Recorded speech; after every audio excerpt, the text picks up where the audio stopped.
Howdy folks, welcome to Adventures in Alberon, Courts of Everest, our original D&D campaign. I am Joe Treff, your DM this evening and host, and joining me are my friends, all of whom are dressed in the pistachio theme. Matt, Vincent, Tina, Kara, Hannah, and Alana. We have the full house tonight. And so, There's more green. Yeah, lots of green going on. It's National Pistachio Day, or I think it's international. I don't know. Somebody's celebrating pistachios somewhere. Interpol is involved. We are celebrating pistachios. Bye. Pistachio. A couple of quick announcements before we get started. Firstly, we played Mosaic Team 5 session, I think 89 last night. So really getting up there. It was quite a doozy. And at the very end of that session, it resulted in the party leveling up at their next long rest. If, like Matt, you haven't seen that session, you can see it when it re-airs on YouTube at Alberon RPG at noon on Sunday, followed by this session at 4:30 p.m. Eastern Standard Time. We also have a website at Alberon RPG. We have at Alberon RPG on Instagram, where you can see things like our encounter maps in much closer, greater detail. We have our close-up camera right here, but you can see it in even better detail at Alberon RPG on Instagram. And then finally, oh wait, no, that's all we gotta say. It's time for this week's session of Adventures in Alberon, Courts of Everest.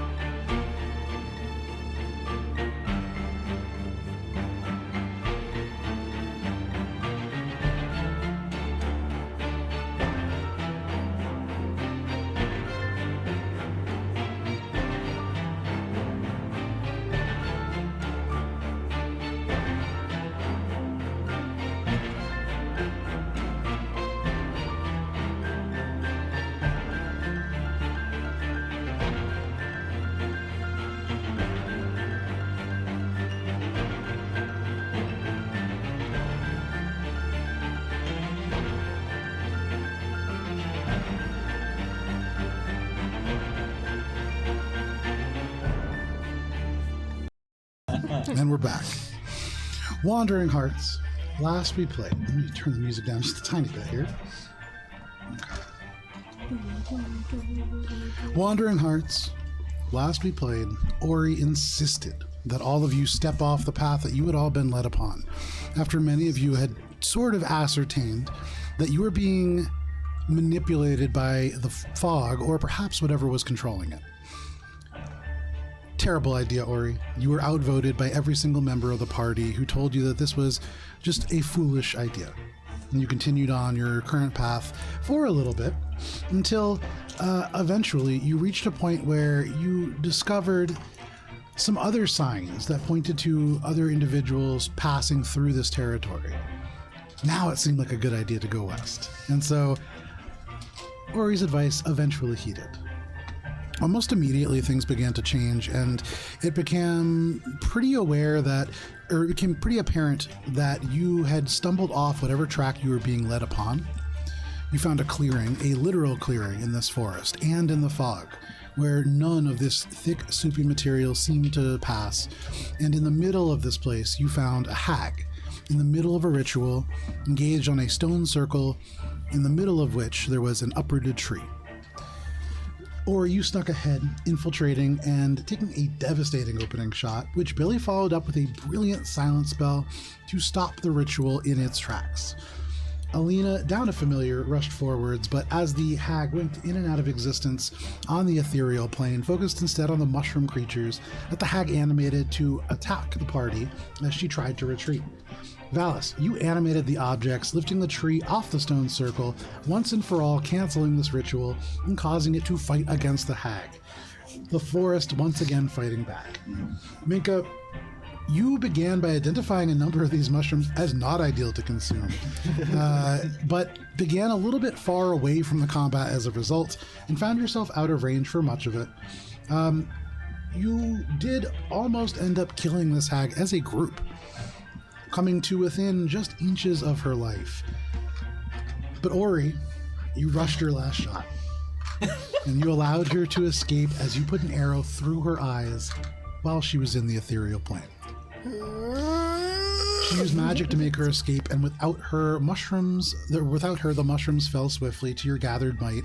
And in the aftermath, as you searched the area, you found not a whole lot amongst the mushrooms, but within a cage, a dog. Valis quickly learned that his name was certainly Little Guy, and that he was a very good boy. You then departed, taking the dog with you, pushing your way toward the hillside, and as you came upon it, you, Ori, pushing ahead from the rest of the group, saw a Goliath atop a hill. And as they slowly seemed to be turning in your direction, that is where we begin this evening. Give me just 1 second here. Ooh, I had a thought. Yeah. Just one. Just one. You got a whole week. I'm done for the week. Had one. It went away too. that was it? Yeah. Oh, man. Flash in the pan. Flash of genius. I miss it. I miss the good old days when we had Flash of Genius. I could take We, a all of us combined, collectively. Yes. Genius. is It's a thing that he used to have last campaign. Yeah, it's an artificer. I see. He could So- add 5 to. Sorry. Add your int No worries. modifier to it checks and saves. So, Ori, at the moment, from where you are, you can see across the wooded area in front of you, there is an area where the stones kind of rise up out of the earth itself, and they form a jagged sort of ridge line. Beyond that, you can see the hill that you have all seen poking out through the fog, though the fog here not especially thick. It is clear enough that you can see that there is a Goliath on the very top. And at the moment, though they are not looking directly at you, you can see these very pale eyes, even in the dark, seem to be kind of scanning the forest behind you. You notice that there is elements of man-made things. You can't quite make out exactly what they are, but furniture, crates, things like that. And make a perception check. And they will make a perception check. Why does that look cocked as shit? Like, It's resting on the die, but I wouldn't call that cock. It's just vibing. okay.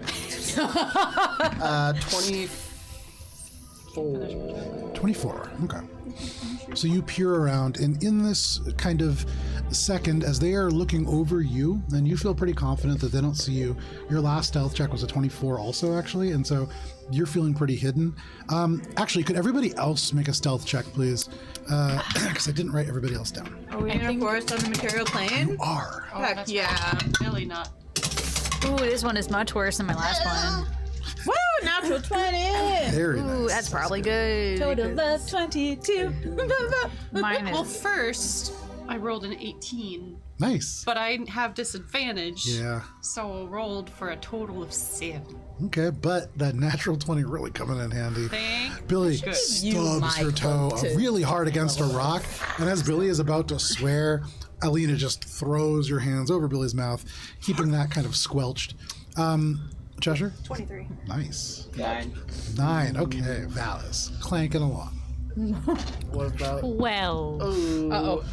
Okerman sitting at 18. So He is a fucking dynamo. yes, and I mean my he God. gets +3 to stealth. He's not like a great stealthy creature. Anytime But I he's guess, stealth, like- he's just staying still and being Yeah. a tree. It's just like, He should get a bonus It's in easy in a the forest You know what? for I a haven't literal even tree to be had stealthy. to use it, but he does have a feature where when he's not, blend it's indistinguishable from a natural tree.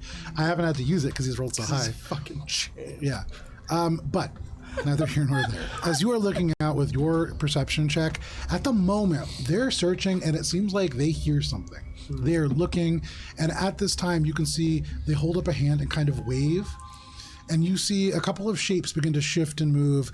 And at first, it looks almost like a deer kind of poking their head out, but then you see a humanoid body attached to this, and they are holding an arrow drawn taut and kind of scanning through the forest as well. Then you see accompanying them, standing next to them and holding over their shoulder this huge ball of spiked metal attached to a chain, a minotaur.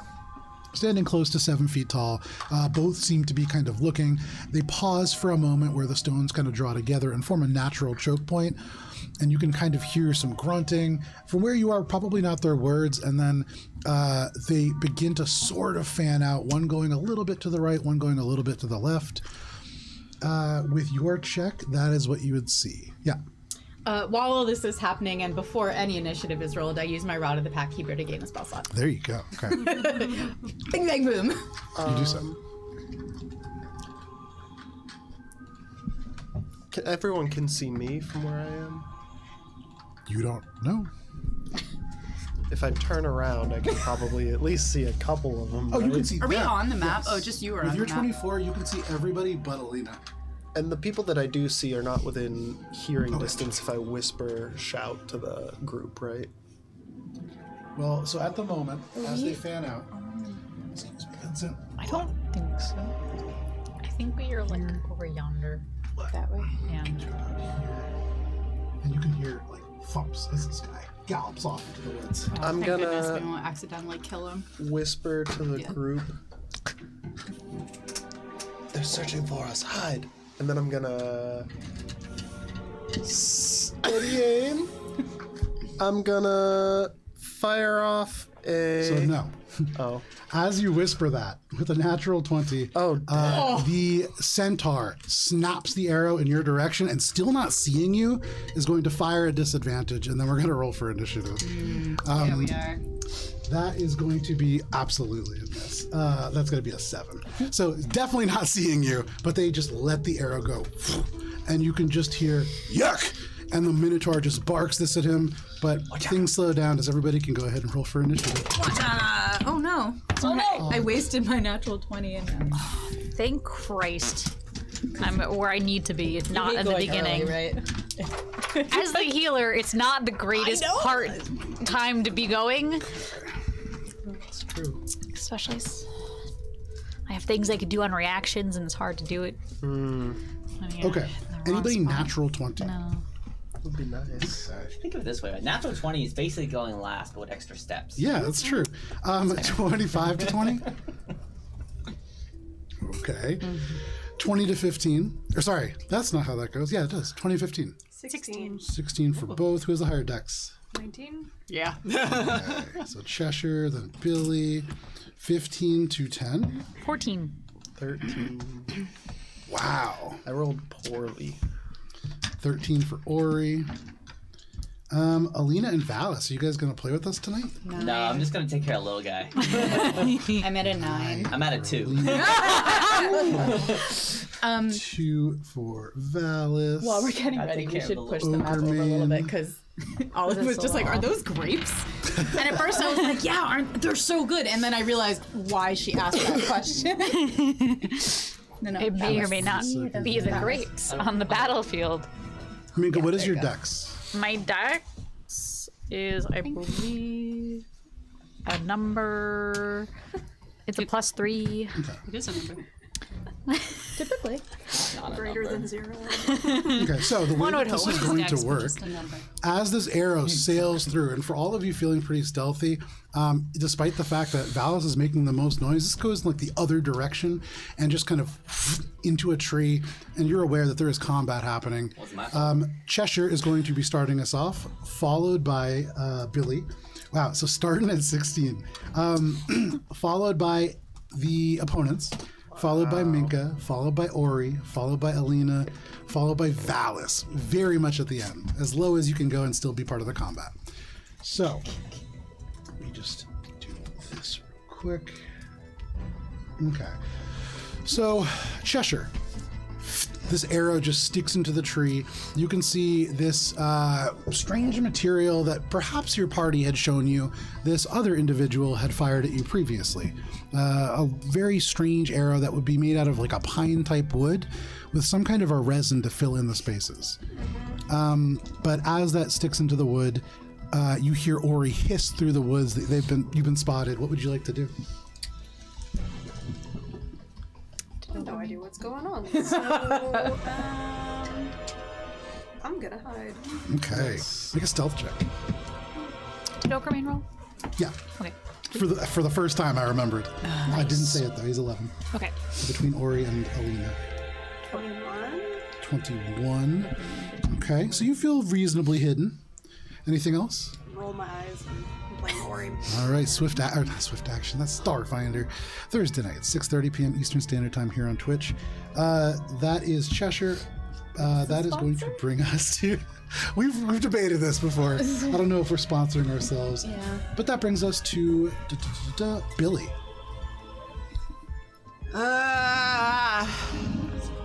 Reaction. Reaction.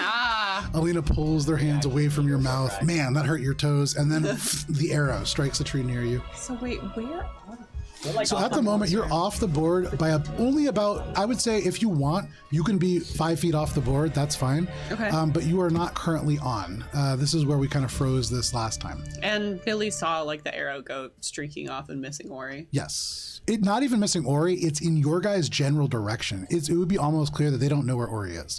They're firing at something in this direction. Okay. Billy is going to. So how far is that?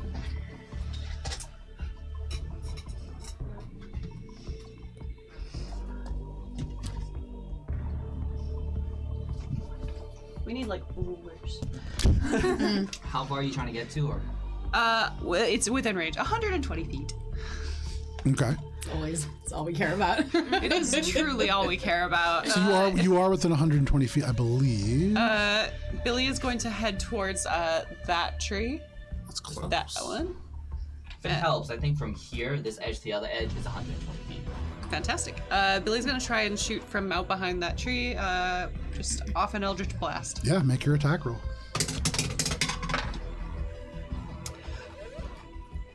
And with that, after they've whiffed it with a nice 10, That's a pretty big whiff.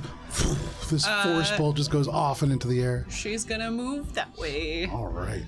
You. Behind this tree? Or Yeah, we'll go behind that, a little bit behind Ori. Okay. there's a So- fox next to it. Oh, hey Fox. You kind of go over, you can hear this little like chittering of this animal as it is suddenly startled by you. But anything else, Billy? Nope, that's all Billy's got. That brings us to everybody else. So, first, this Goliath. Up at the top, definitely you watch as the eyes follow this like eldritch blast off and into the sky, and then directing them back in Billy's direction. Billy moved. Yes, Billy did. They are going to.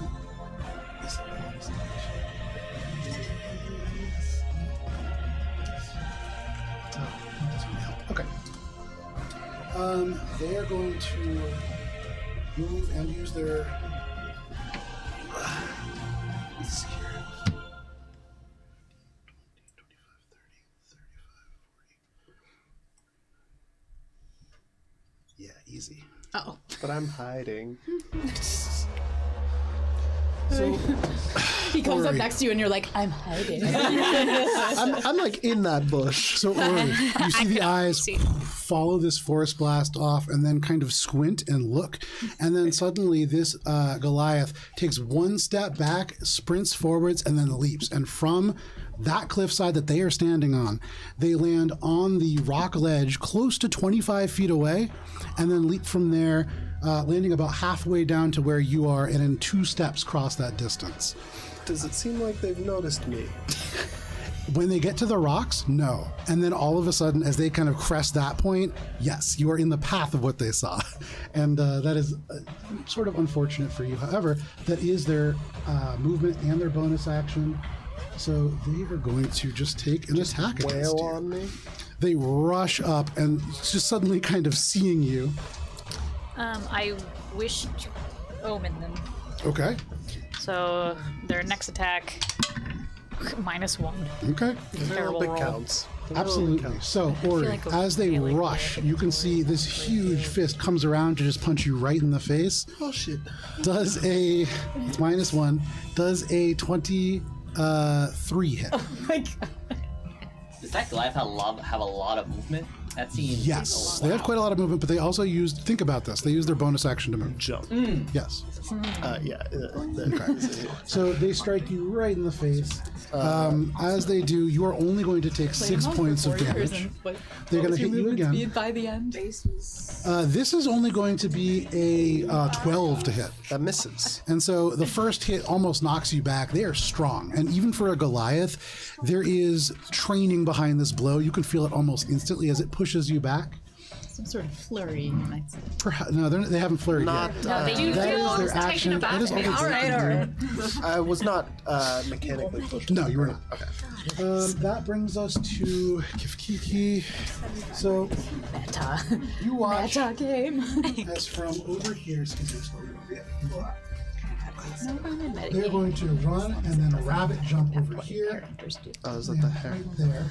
It is a herringon, and actually, Alina can't quite see them yet, but it's the same herringon that you had seen previously. They're kind of walking with a bit of a limp, but they rabbit jump, land on there, Herringots are so dumb. and Like then the they're going to make 2 attacks with their bow against Ori, against you. It's just rabbit fuckers. Like everything they do. Ori, that is going to be a 21 to hit and a 13 to hit.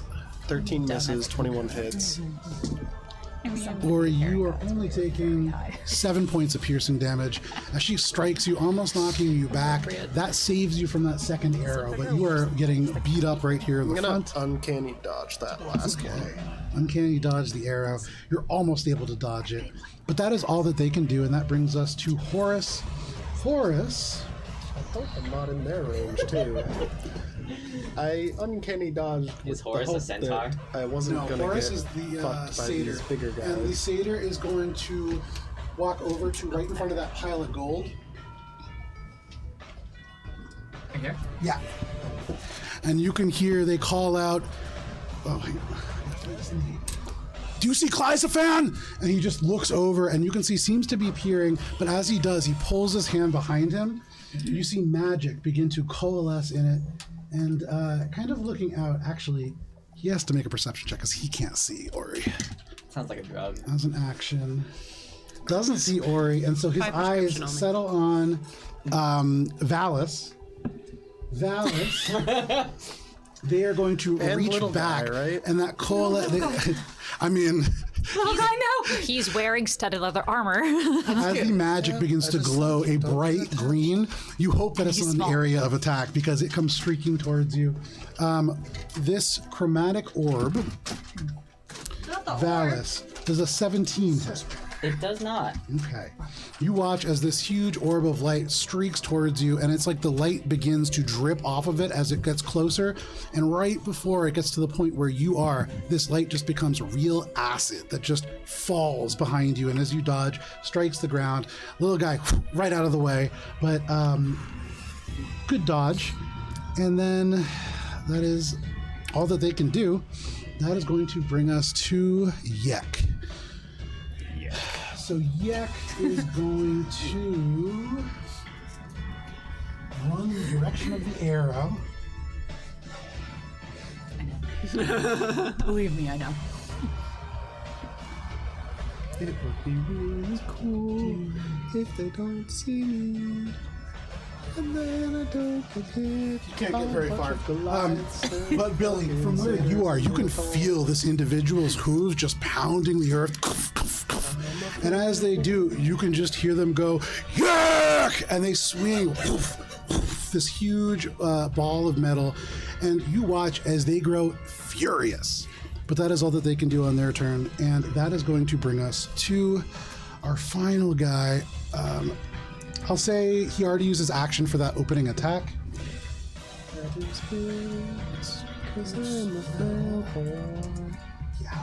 I'll be king if I get pinned up by these big guys.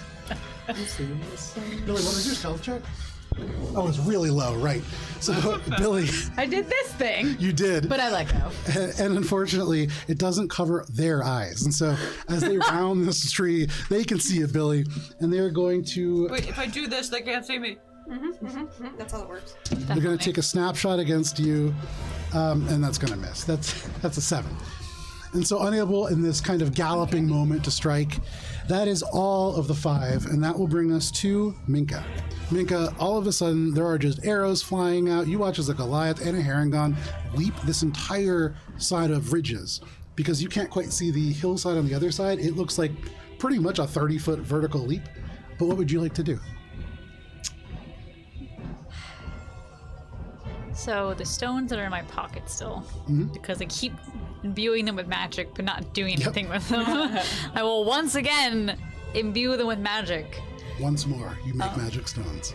And then I'm going to go so I get an eye line on the Goliath punching Ori, Okay. which I believe is just me just moving over to the side a little bit. Probably, yeah. So are you going to the left, kind of towards where Tina is? Yeah.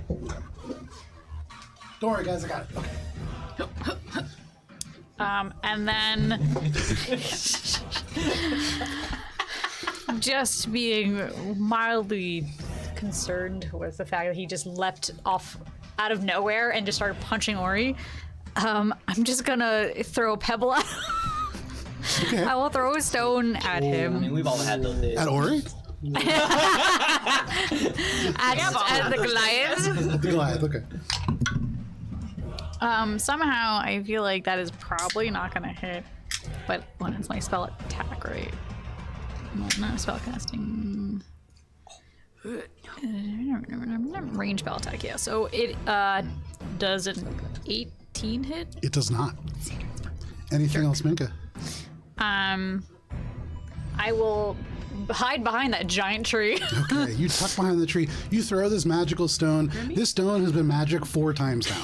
And it's like every time you do it, gets a little bit more brittle. And so as it hits him, it just poof, into dust.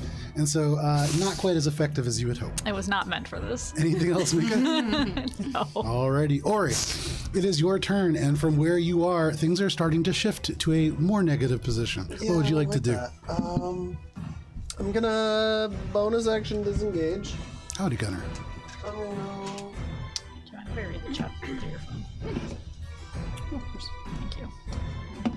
When I respond, I do it on my computer. Can I climb up this? Does it take? If you don't have a climb speed, it would be an action to climb it. I guess I'm gonna go into this bush. Okay. But as I'm running away, And you disengage, right? Yeah. Okay. I disengaged, and then I'm gonna use my action to fire at the Goliath. Okay. Actually, am I still hidden from the Minotaur?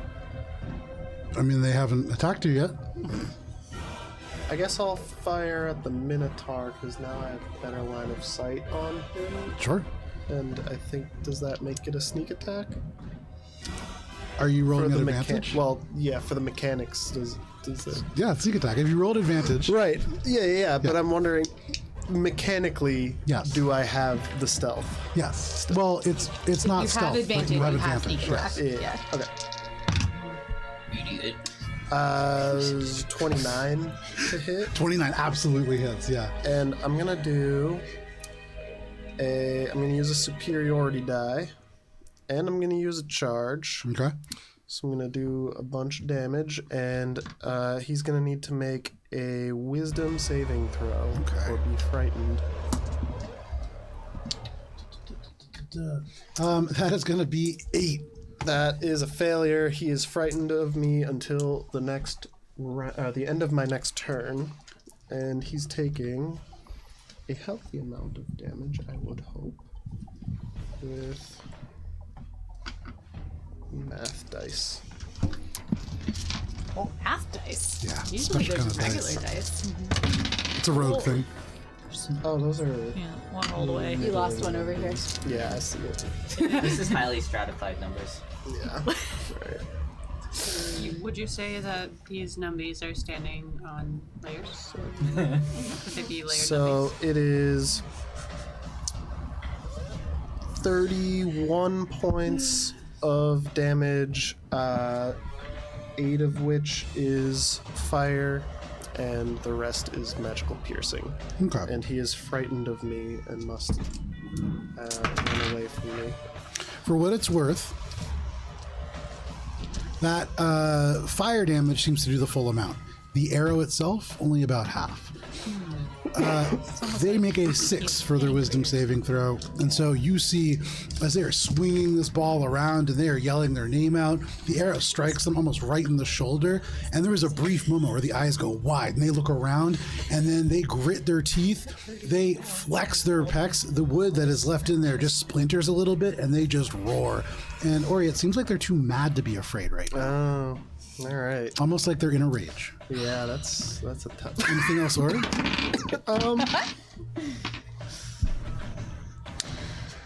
Yeah, you know what? I think I am going to use my action surge. Okay. Because now there's an angry minotaur right near me. I'm going to use my action surge, and I'm going to... Can I use my action to climb up here and try to jump over to this guy? You could make an athletics check and maybe. I'm going to do that. Yeah, it's possible. Athletics or acrobatics? Or... Athletics, because you're climbing up the rock. That's really the hardest part, and then leaping is the icing on the cake. Is the Minotaur no longer afraid of you? The Minotaur was never afraid of me because the Minotaur is raging. All right. So, how's your upper arm strength there, Ori? It's not great. 12? Anybody who does have the opportunity to see Ori would watch It's this. slippery. He really gets about like 6 feet up onto the rocks and then kind of turning. You have made way less progress than you It's were very hoping. slippery. It is. You actually do not make it to the top of that ridge line. But Look at that. There she is. you are able to stop up near the top of it if you want. So, like, up here? Yeah. Yeah. So again, just like kind of almost hugging this at this point, you barely make it to the top. Anything else, Ori? That's it. Alrighty, good action, sir. That brings us to Alina. Alina, things are going down. What are you doing? Okerman. Okerman. Sorry, wait. Oh, yeah. I wrote... Okerman's gonna come fuck shit up now I wrote because he's a Chia. champion. Chia. Yeah. Because he's a chia pet? I can't read my own handwriting, so that's definitely not... Maybe it's a tree. I don't know. Okerman. So... He would make a good pet. Okerman is going to run off to the right. Off the board, he's going to go to the right. So he comes on the board from that. Yeah, you got it. Right there. And getting up into base contact with that giant thing.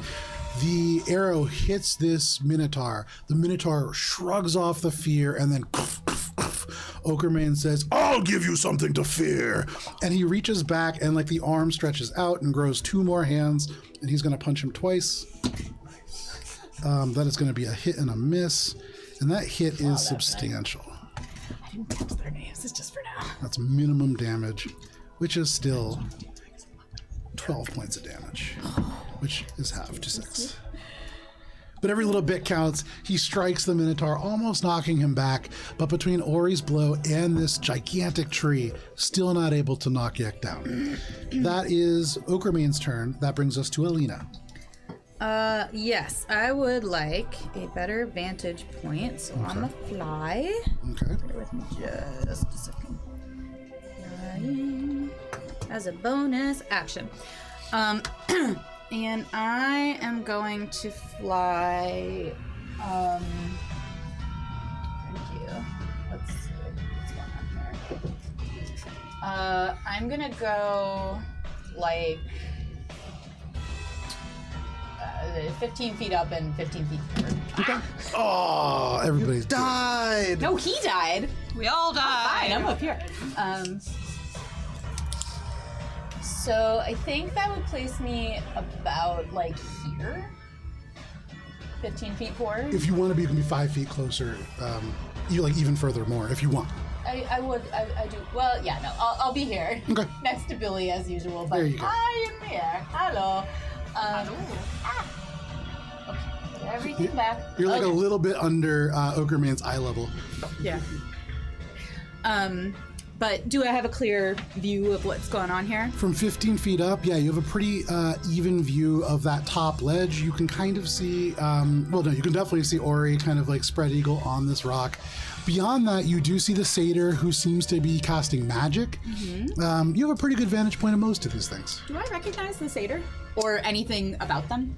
Make a perception check. That's your cousin.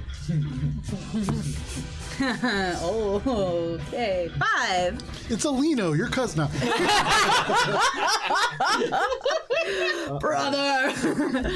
Wait a Oh second. man, no, no idea. It is just a satyr, and I mean, with that check, you can't even really make out their face. You see a faint glow from their eyes as they begin to cast another spell, but not a whole lot. Can I see, like, where they're aiming? Are they looking at Ori? Are they looking toward me, toward, like, Billy? At Ori. At Ori, okay. Yeah. Was that an action or was it just for free? I'll say that's for free. That's kind of like Hooray. right at the beginning of combat. All right, cool. And so I am going to be like, leave Ori alone, and fire off a couple Eldritch Blasts at him. That is a 25 and a 19. 25 and a 19. Both are going to hit. You see this satyr not wearing a whole lot of armor. At the moment, they're wearing what looks like kind of like an undershirt and pants, and so and I think you guys had actually smelled a bit of smoke before. They're very much taking their long rest. Okay. All right, that's gonna be some good To numbers. dawn and to So that's doff. gonna be 18 points of force damage Very nice. and 3 bludgeoning. 18 and 3 for a grand total of 21. So as you fire this Eldritch Blast, it knocks him off his feet. And you can see the eyes begin to glow, and he's about to throw this ice-based attack at Ori, and it knocks him completely down. And as he is hit, it's like the undershirt is shredded. You can see part of the fur kind of singes, and they are instantly almost knocked completely down. Dope. They barely drag themselves back to their feet, and like their attention is definitely on you. And as a free action, they're just gonna say, "Get the flying one!" Nice. And you Okay. certainly have everybody's attention. Achievement unlocked. Sounds good. All right. Yeah, and then. Well, no, I'm not going to say that with her Rory's feelings. I'm done. Okay, there you go. That is your turn, Alina Valis. All the way. Well, hang on. Let's take a moment of silence first. That's like 10. That's like 7. Now we're down to 2. Valis, what would you like to do? All right. I am gonna run up to the Goliath Okay. and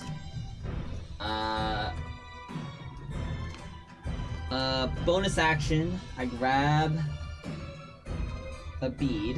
Which bead, you ask? Great question. I'm not stalling. A purple green jade, Okay. and I will use it to cast suggestion at the Herringon. Okay. Ooh. And the suggestion is, Drop your pants.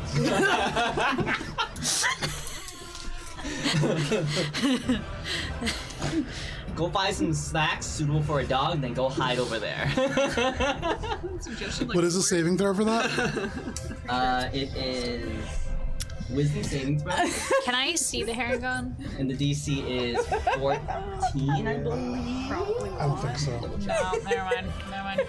14? Yeah. That is going to be a 10.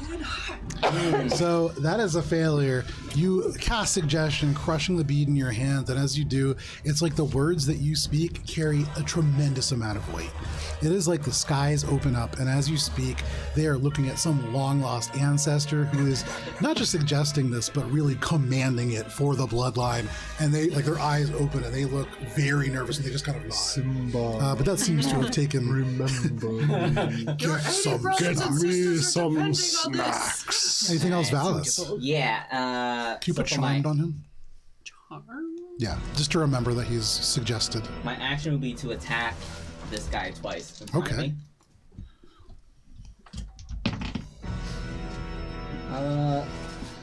One, two. Valis yells out, "Get some snacks," and then go find a place to hide, and then swings his sword. And you can see as you're talking, the Goliath has every opportunity to hit you, and they're about to, and then they just look confused for a second, and that buys you some time. 17 and 19. Both are going to be misses. Oh man. As you swing, it is like even as they're a little caught off guard, they duck away from your first blow, still looking at you like a little confused. They have to use their hand. They catch the flat of your blade and just push it away. Still not a hit, but very confused at what you are talking about. Anything else? Yeah, last thing, and I will just shout at this Goliath. Why are you helping the hags? Okay. Free action, you do that. Does little guy have a... Little guy likes bully He doesn't. sticks. He's hiding off the board at the moment because that's where he started. Unless you guys would like. Why would you ask that question? just- You want little guy to die? No. I don't know if you know this about Matt, but Matt has a bad track record with animals. I want to make sure that I don't unwittingly kill another poor animal. So you yell that out, Valis. That is your turn. Yep. That brings us to the top of the round and to Cheshire. Laughter continues for a second, Yep. and then begins to fade, but in a very creepy way. And that'll be unsettling words on my Goliath friend there. Okay. What kind of save is that? It's not a save, it is just a subtract 6 from his next saving throw. Very nice. And then I'm pretty sure a 40-foot cube I can hit the herring gun, the Goliath, and the Minotaur. I think you can hit. 40-foot cube. 40-foot cube. You can hit That is everybody. so many feet. I think you're gonna hit Ori too. Yep. It will hit. And all the It'll respective party also hit members. Okerman. It will Yes. also hit Literally Lily, everybody. Valis, yes. everybody but you, little guy, and Minka. Yes. As long as the dog is And Ori, protected. not Ori. Nice. Oh, Within that 40-foot cube, it is a wisdom saving throw for everyone. Alrighty, that's Just 3 what I for me. need. And then Just what I your need. Goliath's at -6. this is a So spell, I'll correct? start with the Goliath. It's a spell? Yes. Okay, so I get advantage. Hell yeah. Am I charmed? Am I just really This is enchanted by a wisdom? pattern? Wisdom. Yeah. Another natural 20. Nice. Just banging him out on not attacks. 18 reduced to 12 for the Goliath. For the Harangon, it's cocked. He's That is Charmed only going already. to be a 9. And then the Minotaur, I don't believe it matters, but let me double check. What can do, what, This is slow. oh, this is slow. Yes, sir. Very nice. That is a failure for all 3. nice. It's a Anybody- 23. What about Okermane? Okerman. This He's already very save for that slow, is please. 16 for anybody else. For Okerman, I rolled a 19 on the dice. So Okerman is and I'm not even using the same dice. champ. I am using just like whatever dice is there. Like, yeah, blessed is Okerman. 16 is the DC. 16. So yeah, all of my guys fail. Who else fails? Alina? Oh. No, I got a natural 20. Natural 20. Looks like Very Billy nice, Billy. probably failed. Sorry, boo. Oh, Billy, you are slowed. But this does capture all 3 of the individuals who are in this area. Not to Okerman say shrugs it off. Alina shrugs it off. Yeah, So what all in about all, this guy? a great slow spell. That is a -2 penalty to AC and dexterity saving throws. Can't use reactions. You can use either an action or a bonus action, not both, and your speed is halved. Incredible. Yeah, that's dope. Okay, that's great. Anything else, Cheshire? That's it. All right. This spell leaps across the space, and in just this cube, all of the trees begin to and like shift a little bit slower than the rest. The same breeze touches everybody, but it reacts a little slower. That is your turn. Cheshire, Billy, what would you like to do? Have to rethink my entire turn. Hold on. So I can take reactions or bonus actions. You can't take reactions. Can't take reactions. I can You can take an action or a bonus action, not both. And a -2 to your And AC. a -2 to your AC. And Well, I'm not getting closer. I can only do one thing per round. I mean, you physically can only get so close. I mean, also, yes, there's no one within 15 feet. Oh no. No. We get diagonal with the. Oh yeah, you Goliath. can get next to the Goliath. Not when I'm slowed, man. Yeah, I'm not. It's 15 feet. It's not that I can't get into base contact with the Goliath. It's that I don't want to get into It's base not that I can't step into a lawnmower, it's that I don't want to. That's fair. I have the Quit ability. anytime. I don't want to. So instead, I'm just going to direct the slow-mo Eldritch Blast towards the Minotaur. Okay, no problem. You hold out your hand and just slowly begins to build. So in addition to the slow motion Eldritch Blast, there's also a slow-mo eye roll as Billy just tosses it out and it goes wide because that's a 14. That's a 14 against. Also, if the creature attempts to cast The a spell Minotaur? with a casting time of 1 action, roll a d20. On an 11 or higher, the spell doesn't take effect until the creature's next turn. Sorry. On a what higher? 11 or higher. It doesn't take effect? Doesn't take effect until the creature's next turn. So it's also, in addition to not missing, it's just going. What did you roll? It might hit. Well, I rolled a 14 to hit. That hits. Okay. But On it's the next going. turn.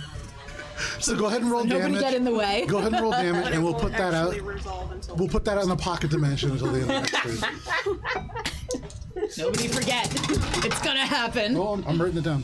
Will it? So Okay. it's 11 and 6 points of force damage. Okay. So mechanically, he takes the damage even if he like moves. It's not like it literally is slowly. all it says is No, correct. Yeah, from a mechanical Oh, standpoint. okay. The spell doesn't take effect until the creature's next turn. So the spell technically isn't moving slower. That's for flavor. It's that the casting of the spell Taking is you slower. longer Got to it. do it. But it's funnier if everything moves slower. on its own, you know? It's funny to just be like. Exactly. So no problem. That is going to resolve on their turn, or on the beginning of your next turn. That is all that you're doing, Billy. Still working on it, to be honest. All right. Billy. Still working on it. You watch your Eldritch Blast begin to travel across the space, and that brings us to our friends here. So first, the Goliath. Oh, that was important. What? She can If it repeat. helps, Never mind. you can step a little bit closer to me and it'll have a plus to your save. I got a 4, so I'm still slow. No one can save you. So slowed, the eyes that were looking at Valis, kind of watching this blade go by and pushing it away. The eyes squint, but are suddenly aware of the fact that something is going on. You watch as they close their eyes mid-combat and just take a deep breath. And as an action, they're going to end this load effect on them. Monks. But I believe, just based on how I'm going to interpret it, they still can't take a bonus action this turn. They are going to move, though. Jerks. Because it says on their turn they can take either an action or a bonus action. Yeah, so that's not good. And then they don't see Cheshire. Did he And so answer my turning question? around- Nobody no, ever and sees I'm, Cheshire. yeah, I'll get to that. But they're going to turn around and they're going to run towards Minka, the only one who could have possibly cast this, which does provoke an attack of opportunity for you, Valis, if you want. Hit. Could, for attacks of opportunity, could the attack be like, I know like when you take the attack action, you can do a shove. Can you do that for attacks of opportunity? Yeah, absolutely. Alright, I'll do that. Okay. Which way are you shoving Probably him? not gonna hit. Is that just a regular roll an attack or roll some type of check? It would be a contested athletics check. Check. Alright. Skills. Athletics. 14. They have a 25, and so as you try to shove them, it is less that they push back against you and more that they just accept that push and then bend their body around it and just slide off on the other side. Very hard, you would imagine, to take this individual off their feet. They make it over to Minka in a heartbeat. Do they go to punch me? They do, but they cannot do it on this turn, unfortunately. Is that a modified version? Of the monk feature? Yeah. Okay. Sort of. I think you wrote it, because it's based off of material that you gave me. Shay can only do charmed and frightened. Shay could. Yeah. Okay. So, sorry, where am I? Monkman just ran up and threatened me. Right, but cannot take an attack on this turn. That is all that Low Shark Just can in my do. personal space. That brings us to the Paragon. So they look at you, they look very confused, but they just slowly nod their head and just look to the left, look to the right, and then they're gonna take their full movement. What was the question again? Why are you working for the No, Oh, that was the question That for was the to monk. the go get some snacks for my dog. And He's the hide one- over there. And hide over there. Right. The command, Hang not the on. question. They're gonna use their whole turn and their action to make an athletics check to slowly climb up that thing to go back towards where they know food to be. They succeed. They get up to the top, or you watch as like The Harengon's arm, slow motion, gets on. Like little stones fall away. Slow motion gets on. You can see the eyes see you, and they're like, as if like ready to take a hit, but they're like still moving slowly over. That is their turn. That brings us to Horus. So this satyr, barely standing, and no longer able to cast the spell that they were going to. I think seeing you doing that, Alina, they squint their eyes. How high up are you? 15 feet. And she's going to say, not so fast, and hold out their hand. And can you make a wisdom saving throw, please? Is Oops, this a spell? it is. The slower. Oh no! Oh no! Ow! You got them all at the beginning. Yeah, 7. 7. Okay. Probably also slowed. No. Well, he said not so fast, so I thought he was like, not so fast. 'cause- Yeah, but it wasn't a joke. Oh, Lena, you are paralyzed as you fall victim to hold person. Extra And slow. in the air, it is like as they squeeze, you feel their fingers condense around your body. You cannot move. You try to fire Eldritch Blast. You fire one off right into the ground, right at your feet, unable to kind of budge. But that is what they are going to do, and keeping their eyes glowing. Can you put concentration on them? Just to confirm, so that my flying is written so that I can hover, meaning I don't fall, right? You are okay, but you are hovering and kind of stuck in that space. As long as the time doesn't elapse, you'll be fine. Okay, it's 10 minutes. So that is Horus. That is going to bring us over to Yek. So also slowed as Yek. But they're base contact with Okerman, so all they need is an action. They're going to roar and make a single frenzied attack. Get to make an advantage. Isn't it? Oh no, because it's not disadvantage for attacks, right? That is a hit. Do we get any negatives for attacks? No, I don't think so. Just -2 to AC. Minus 2 and dexterity saving throws. So they land a strike with their Morning Star, going almost comically slow, but still dealing an entire 17 points of damage to Okermane, taking a huge chunk out of the treant, who roars. But you can see they are getting ready to strike back. That was... oh, actually... piercing slashing. Doesn't seem to do the full amount of damage to Okermane. Okermane is a fucking champion. Treants have treants have some of the best resistances in the game, in my opinion. Such cool resistances. They're worth reading. But that is all that Yek can do in their slowed state. So that brings us to this final guy who, galloping through, seeing the slowed state, is going to actually probably stop right now. Trust getting closer. They don't see Cheshire. They do see Alina being held, but they probably understand what that is. So actually, oh no, they're just gonna shoot at Ori. Ori, they turn, and seeing you up on this kind of cliffside, they are going to take 3 attacks against you. Oh jeez. In rapid succession, Oh, he unleashes arrows. That is going to be a 23 to hit, Yep. a 14 to hit. No. It's cocked. And I think this is 21 to hit. Yep. I'm gonna So- uncanny dodge the first one. Okay. The first one is 9 points of damage. Okay. The second one is 6 points of damage. That's lucky. Cool. And the third one Third one didn't hit me. Oh, right. That's right. There you go. 2 attacks. These 2 arrows strike you, both glancing blows, but both still slowly digging away. That is all that they can do. I believe that is all of the 5, and that brings us to Minka. So, I am going to shocking grasp the monk, Okay. who is too close to me, and I do not appreciate it. I'm going to assume that's probably no good, because that is a 17. That is not enough to hit, unfortunately. As they close their eyes, they are still able to just pull their arm away from your grasp.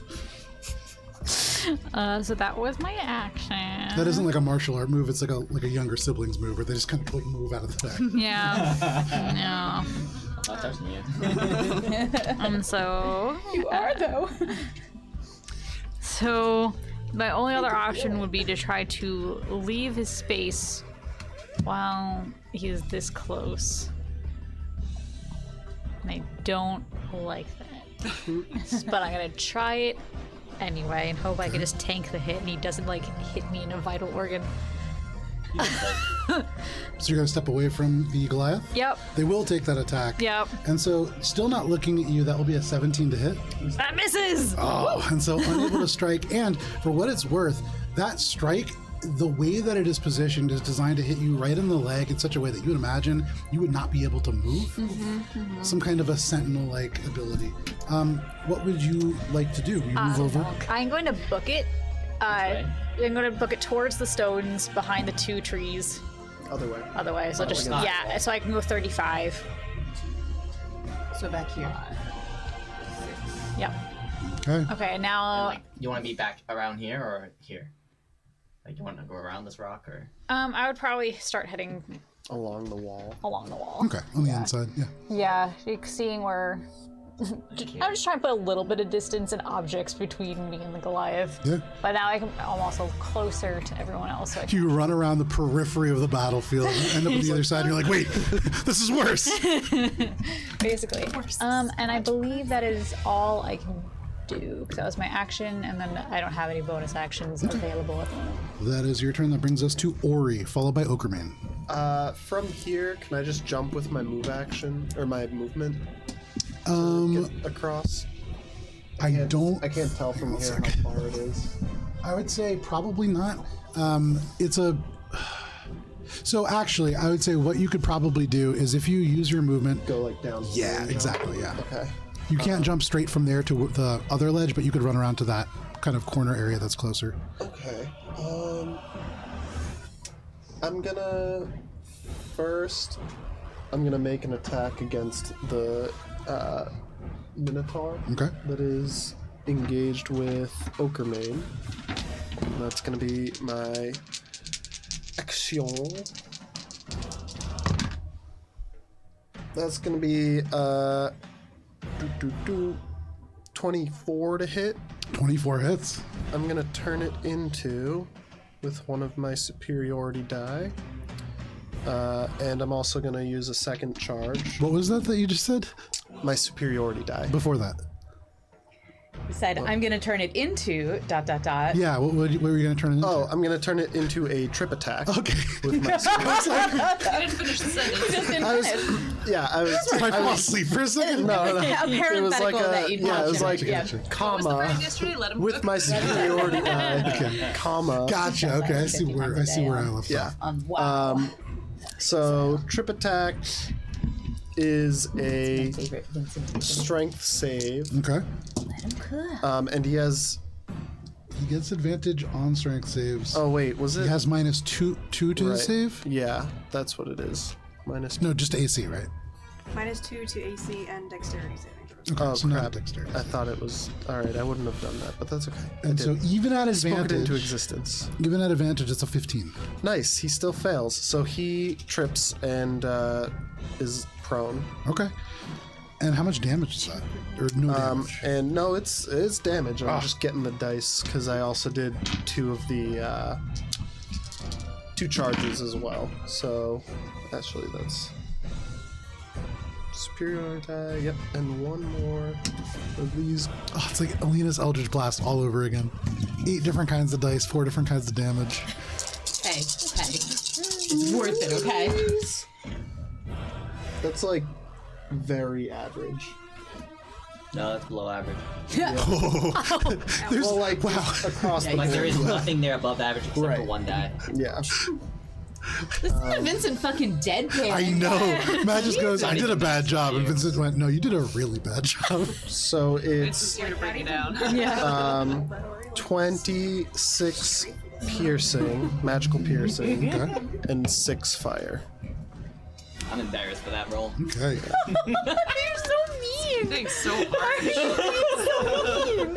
And then I'm going to use my movement to What get. happens when you take them to It sleep? seems like that fire damage again does the full amount, but the still got his piercing not quite grizzled as much. veteran character They're hat looking on. real bad. As you skip over there and jump to the other ledge, you cast a look over your shoulder, and that Minotaur is in rough shape. And you can't shove as a bonus action unless you have that ability, right? Correct. Okay. Then I'm going to use Second Wind as my bonus action. Actually, no, I'm going to use hide as my bonus action. Fuck it. Okay. I'm hiding. So you leap across, and Horace, like, who is like duck under holding that. on to Alina, the under eyes that. follow, and they just keep going, but you're not on the other side. What was your stealth check? It's not great, but I'm pretty For the good. critique. Take a look. Pick an adjective. It's an 18. At 18, that is enough. They do not see where you ended up. That is your turn, Ori. Yes. Okay, that brings us to Okerman. So Okerman sees his opening, turns to you as you fire that shot, and just says, "This one's mine!" and takes both attacks against them At advantage. at advantage, which they definitely need. For the first time, Okerman missing stuff, and will not anymore. That is going to be a 21 and a 24. If I can support Okermane I honestly, in any way. That is going to be 11 points of bludgeoning damage, halved to 5. And then the second one is going to be 14 points of bludgeoning damage, halved to 7. And they are still up, but just barely. Okermane pounds this Minotaur into the ground once and then again, and they are basically on the ground, making this dent into the earth itself, but they are still up. And that is Okermane's turn. Alina, what would you like to do? You are held. At the end of your turn, you can make a save. So, question. Yeah. I have magic resistance. Do I get You advantage? do get advantage on that, yes. Not these two. Fuck those two. This one, the Kara die, and this one. Kara die did pretty well, but the other one did better. So, wisdom, you said? Yes. 19. 19, that is a success. Oh, yeah. So you are not held. And what would you like to do, Alina? Was that the start of my turn or the end? That was the end because because you had magic advantage, that is just from the very first time that you made that check. They never had you held because you had advantage against that. Did you not roll with advantage? Last round. You did. I did. Oh, okay. I failed. Then never mind. So that roll was the end of my turn, There right? you go, yes. Okay, so what I want to do doesn't fucking matter, does it? Doesn't really matter. But it's still nice to have dreams. That is your turn, Alina. Valis, what would you like to do? Let's see. I'm going to. You said this Minotaur looks really weak. Yes, incredibly so. 1, 2, 3, 4, 5, 6. But Okermane also called his shot. Did he? He did. I mean, he did. Okay. He said, "This one's mine." All right. I'm gonna steal his kill. All right. Because he said that, I guess I'll just move one. This log and these stones, are they like difficult terrain or what are they? It's 5 feet of difficult terrain each just to cross them. 2, 3, 4, 5, 6. I'm on a rock. Right. Let's see. And then. Yeah, you're on the rock. Let's see. I will drop my sword, pull out a javelin, and toss it at Horus. Okay. I don't Make your like that attack verb roll. toss. You're right. I will Here you go. javelin at. Just for you. This in the direction. Yeet. There you I go. will eat it at. Valis is over here playing a game of horse, just like, all right, I'm gonna bounce it off that tree. Is he playing horse with Horus? Yeah. The distance is. It's the Alberon version. It's just called I have Horus. disadvantage You do, because it's yeah. long distance. So. Do you want a let's rock see. to throw instead? Could you give me a rock? Right I would have to give it to you on like a separate thing. I think if you wanted to call for it, and as your reaction, you wanted to like throw a rock up, you could. Rock. Rock! Throw me! Rock and stone. You yell for a rock, and Minka, you've got your hand in your pocket for the very first time. You are ready for something. You toss this rock up, and this rock, imbued with magic, very true, goes straight up, and you just catch it perfectly. All right. I will throw it at Horus and You get a +5 to the throw. +5. Mm-hmm. In addition To to everything the roll, else. or in addition to like. You make a ranged attack with it, and then you add. If thrown has a range of 60 feet, if someone else stacks the pebble, that attacker adds your spellcasting ability modifier. So do it like a normal ranged attack, and then add 5 to it. 17 plus 5. 22. 22? Yeah, that hits. All right. Absolutely. What do I roll for that? You take this rock and you go to throw it, and when you throw it, it leaves your hand at twice the speed that it should. 1d6 plus 5. Alright. 5 plus 5. Get 10. that guy in the MLB. I release my hand at Soren's game like, wow, that was a good rock. How much damage is that? 10. 10. You watch as you hit him straight between the eyes with that rock, and he is unconscious. Ori, as he slides like 15 feet back with the force of that, the rock is still almost like a bullet, like speeding in his forehead before it just scatters off to the side. It is like bruised. You can see part of the skull like cracked. He already has a black eye, like the orbit is broken. It's actually probably for the best because I was going to push him off the edge. I mean, that would have probably done less. That would have almost certainly done less damage than this. That was a tremendous amount. And then the rock stops glowing. Anything else, Valis? 5. No. All right. Fantastic. That brings us to the top of the round. Cheshire, what would you like to do? Seeing the little monk friend over here. Using my telepathic ability, Okay. I'm in your head as I cast Dissonant Whispers. Okay. And I'm gonna go ahead and do so at 3rd level. Okay. And that is a charisma save? It is a wisdom saving throw.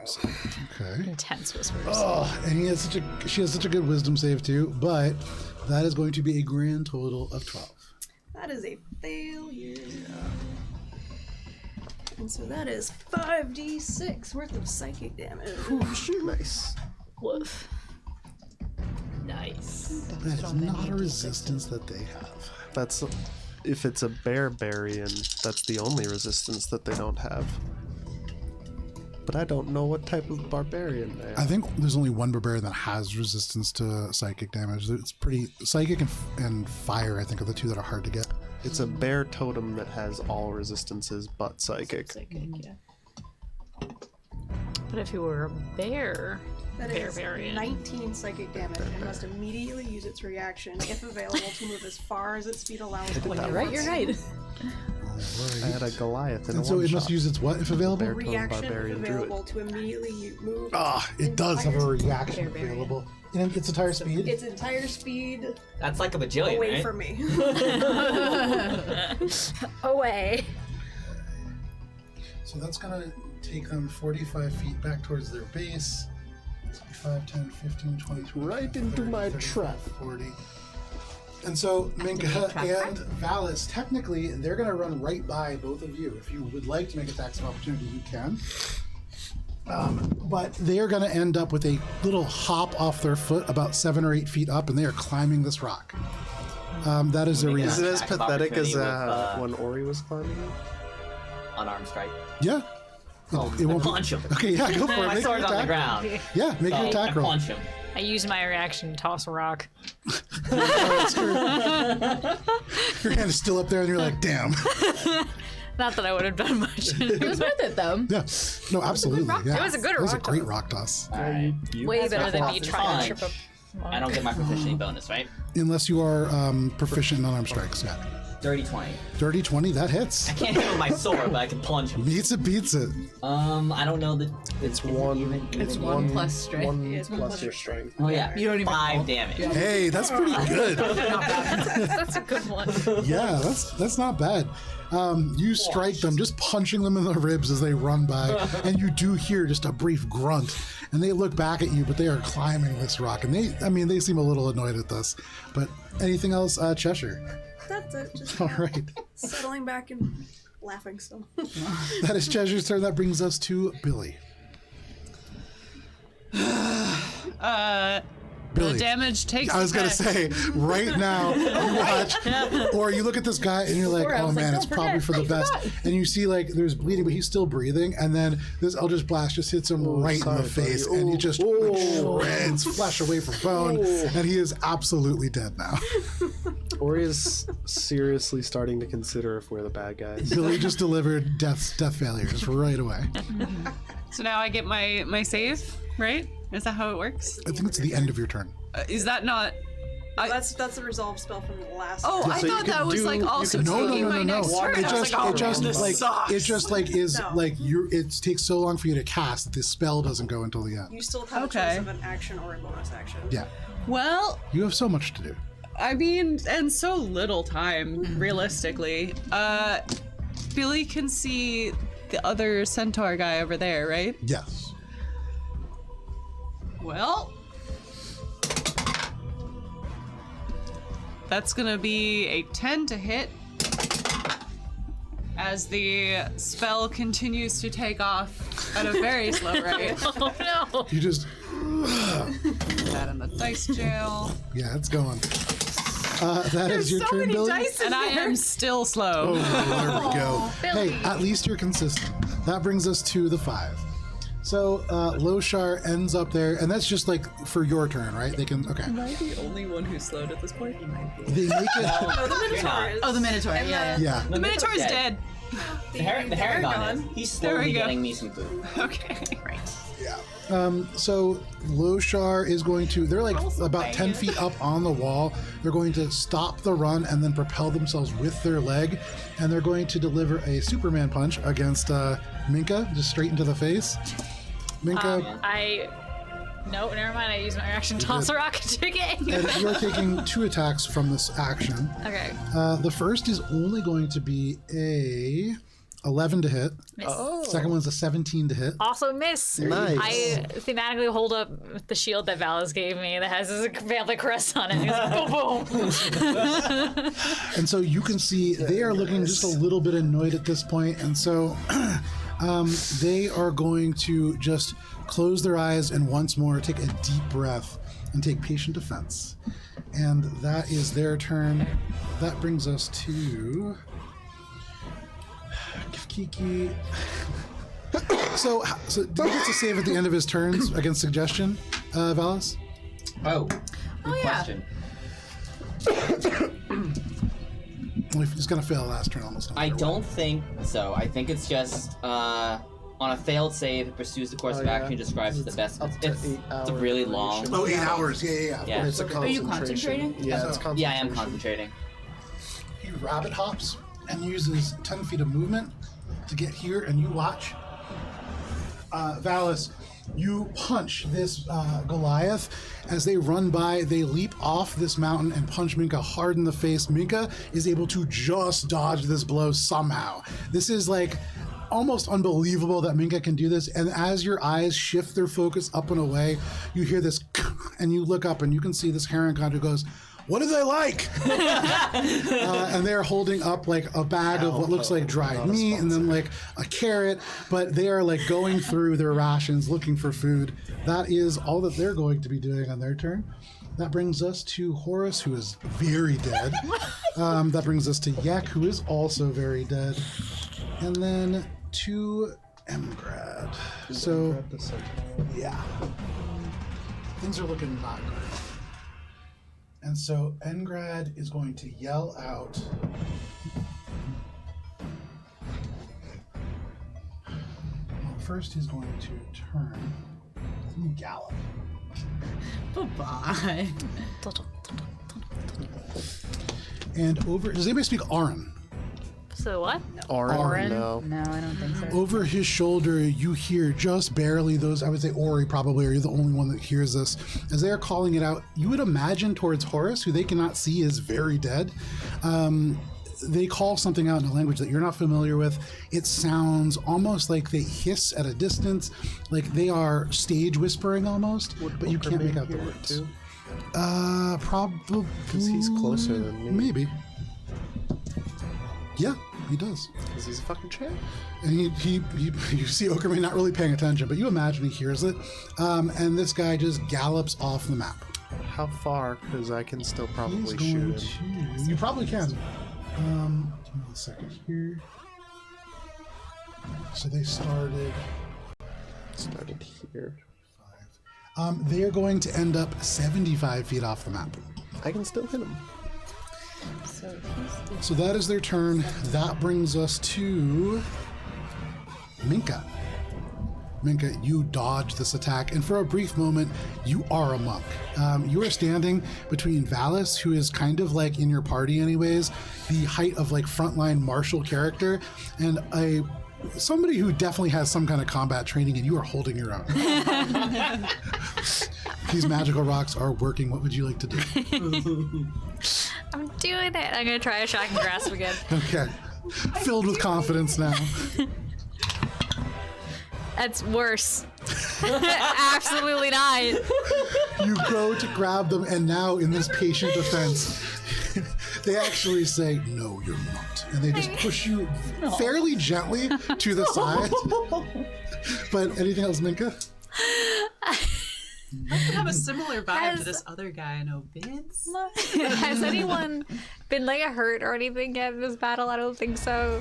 I think Name. Alina is still at like half health from the previous battle. Okay. For what it's worth. So just Okarmane and Alina, basically. So knowing that she got away once, this definitely not happening again. She's gonna rotate herself around so she's behind the monk to give Valis advantage. Okay, sure. To try to keep his flank. attention on me. Problem. With your shocking grasp, they just go, "No, you're not," and they just shove you into the wall, basically. So you catch yourself over there. And then I'll make eye contact with Alina and just basically be like, "You got this," and do a healing word for her. At first level. And that is Barely my turn. perceivable in this battlefield as arrows and spells fly back and forth. This tiny little glimmer of green. So D4, it's D4 and D4. Are you going to do anything else after Nope, that? that's it. Alrighty. Ori. Horus dies. Then you watch as his head is pulverized by a very slow-moving Eldritch Blast. You see this centaur galloping away. They call something over their shoulder. What are you doing? So, I want to shoot at the centaur, but my goal in doing this is to try and make it so that he leaves some sort of like blood trail or something to make it easier to track where he's going. That is a ranger feature, and so you can't quite do that easily. What I would say is if you make an attack roll with a non-lethal intent, you can, with a hit... Oh, man, that's a tough one. He has 4 legs He does. Yeah. instead of 2, so that's like an extra bonus 2 targets. For like, Yeah. hitting the kneecap. Yeah. That's definitely the trouble I was having. I would say if you could make a medicine or survival check upon a hit, you might be able to do that. Okay. It's a pretty high DC. I mean, this is not something that you are trained to do or comfortable doing, but in this moment, you know that this would be helpful to you. Cool. I'm gonna then steady aim, Okay. You think about Minka's chalk, and this is a very similar idea. and I'm going to attack. To like leave it. All right, so it's 27 to hit. 27 to hit. They use their reaction as you go to swing their bow around, and you would imagine that they are pretty proficient in I'm knocking gonna arrows away use before you do anything. Even my- with their increase, not enough to parry this blow as it sinks deep into them. Go ahead and roll damage on I was that. like, please don't waste it. Please don't waste That it. does use a reaction though. Cool. I'm also. So should I do the survival check now? Yes. Okay. Because then I think that'll determine whether or not I use a superiority die on the damage roll. Ooh.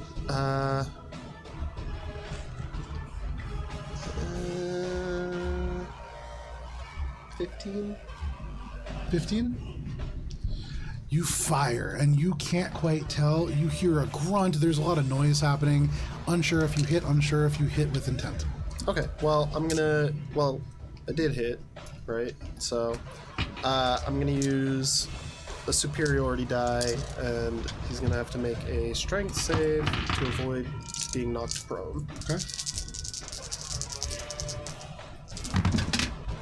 Well, 1 rogue agent. 15. That is a failure. He's knocked prone, and he takes Nice shot. 21 points of damage. Very nice. That is a good amount of damage. Second. And it's What is all actually piercing. the first amount of damage that he's taken. And he is knocked prone. So how much was that again? Sorry. 21 points of magical piercing. does the full amount, and he is prone. From this distance, though you're not quite sure if you were able to draw blood, it seems like you were able to hit them in such a way that they stumble and fall. Anything else, Ori? That is it for me. Alrighty. That is Ori's turn. That brings us to Oakermane. Oakermane has ended this individual, now looking... They can't see the herring down, I luckily. would have free action yelled to Ogremane, he's getting away! But Ogremane is very slow. Wouldn't He'd be have like, mattered. I got it! He's not that slow. He's faster, I think. But he's slowed right he's got now, a- isn't he? No, it's just me. Ogremane was still slow. No, Oakermane is a champion among champions. He And is. Oakermane is Champermane. How do we He is convince him to just join our swarming party? over. That's what I want to know. And as he does, you can hear him yell, "Blue one, duck!" And he scoops a rock, like a boulder, to like Minka's magical stone. And he doesn't cast magical stone, but he throws it. It's just the same. Magical when Oakermane throws it. It's going to be a 15, which is not How a many hit. Oakermane So this stands we got rock here? slams down, slams down behind this Goliath. That is Oakermane's turn, and that brings us to Alina. Okay. My movement speed is 35. Uh-huh. Can I get within 120 feet of him? So, He's 75 feet from here. Yeah, what was your movement? 35? 35. So, right there. No, sorry, what was the range?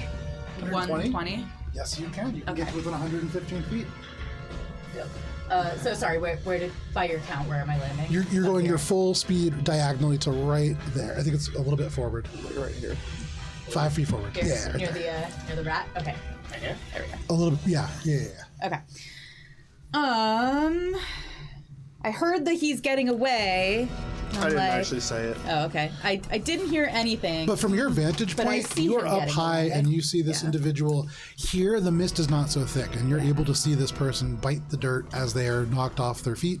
Probably see and, like and a to herself, terrible- she's like, Centaur is not serving Sir Nuno's. It's crazy. And Eldritch Blast, pop. We're not a monolith. Oh, but he's prone, Yes, so at disadvantage. you do. Okay. Well, there's 2 blasts. All right, so here's the first one. That's going to be an 18 to hit. 18, I believe, hits. Yes, it Okay, does. and then the Nice. second one. 12. 12 is a miss, unfortunately. All right, But that is one hit. Okay.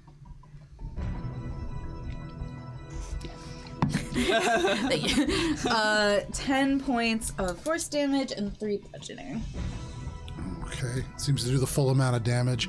You hear them roar out from beyond and kind of echoing through the woods. Anything else, Alina? Just like that. Yeah, Alina's just gonna kind of call to the group. Maybe try to keep one alive? as she attempts to murder the centaur. Okay, Maybe. no problem. Yeah. Maybe the bunny? I don't know. We could do that. That is your turn, Alina. That brings us to Valis. Valis, you are in this kind of close quarters combat with Minka and the Goliath. What do you want to do? All right, in response to that, I'll say, the Herringon is under my spell. Don't hurt him. Also, he likes crunchy things. Okay. I say that one today. Yeah. No, I got you. You said that last session, right? Am I Last session, remembering he that right? said it last session. I believe so, yes. Yeah. He's like, yeah, anything crunchy. Trying to keep it rations and I'll pick up my sword, Joe as a dog is forever gonna be my favorite. take a step forward. I forget. Is like chest knight formation considered flanking? Yes. Okay. So it took me a second to understand what that meant. I did not know a better way to explain that. All right, so do I have advantage if I attack? Yes, Minka All right. moves specifically to give you advantage. All right, first attack. Look at that. It's very nicely 25 to hit. balanced. 25 hits, Side. yeah. All right. As it should be. Of the It's all perfectly balanced. All right. And I do.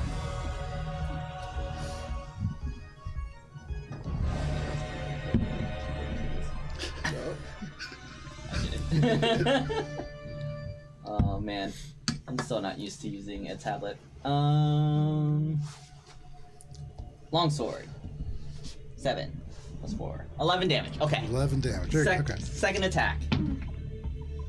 21 to hit. 21 hits. Alright. And 10 damage. Okay. Anything else, Valis? And then I'm gonna move to stand next to Minka. Okay. For reasons.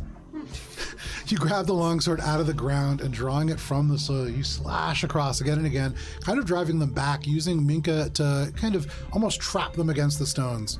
That is your turn, Valis. That brings us to the top of the round to Cheshire. Cheshire, from where you are, people are kind of getting down left and right, but you can see that there is this Goliath fighting with Minka and Valis. You see this rabbit grabbing snacks. What would you like to do? I'm gonna think to myself, this rabbit's got the right idea. I'm gonna drop slow.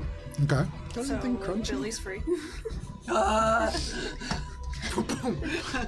And I'm gonna sit back and pull out some snacks as I watch from my bush. Okay. You just kind of sit down, taking a little bit of time, using your entire bonus action to kind of move the sharp branches out of the way and stuff, and the action is spent getting some snacks. But you go ahead, you begin to eat that as your turn, and I would say actually probably free action, you like feel this kind of nudge against you, and it's little guy, and he's just trying to get whatever you're eating. That is his turn, or sorry, that is his turn. That is your turn, Full Cheshire. snack action. That is going to bring us to Billy. Billy, you are no longer slowed. What do you want to do? 1, 2, 3, 4, 5. I can just get into base contact. Nice. Like, right. Yeah, where that rock is.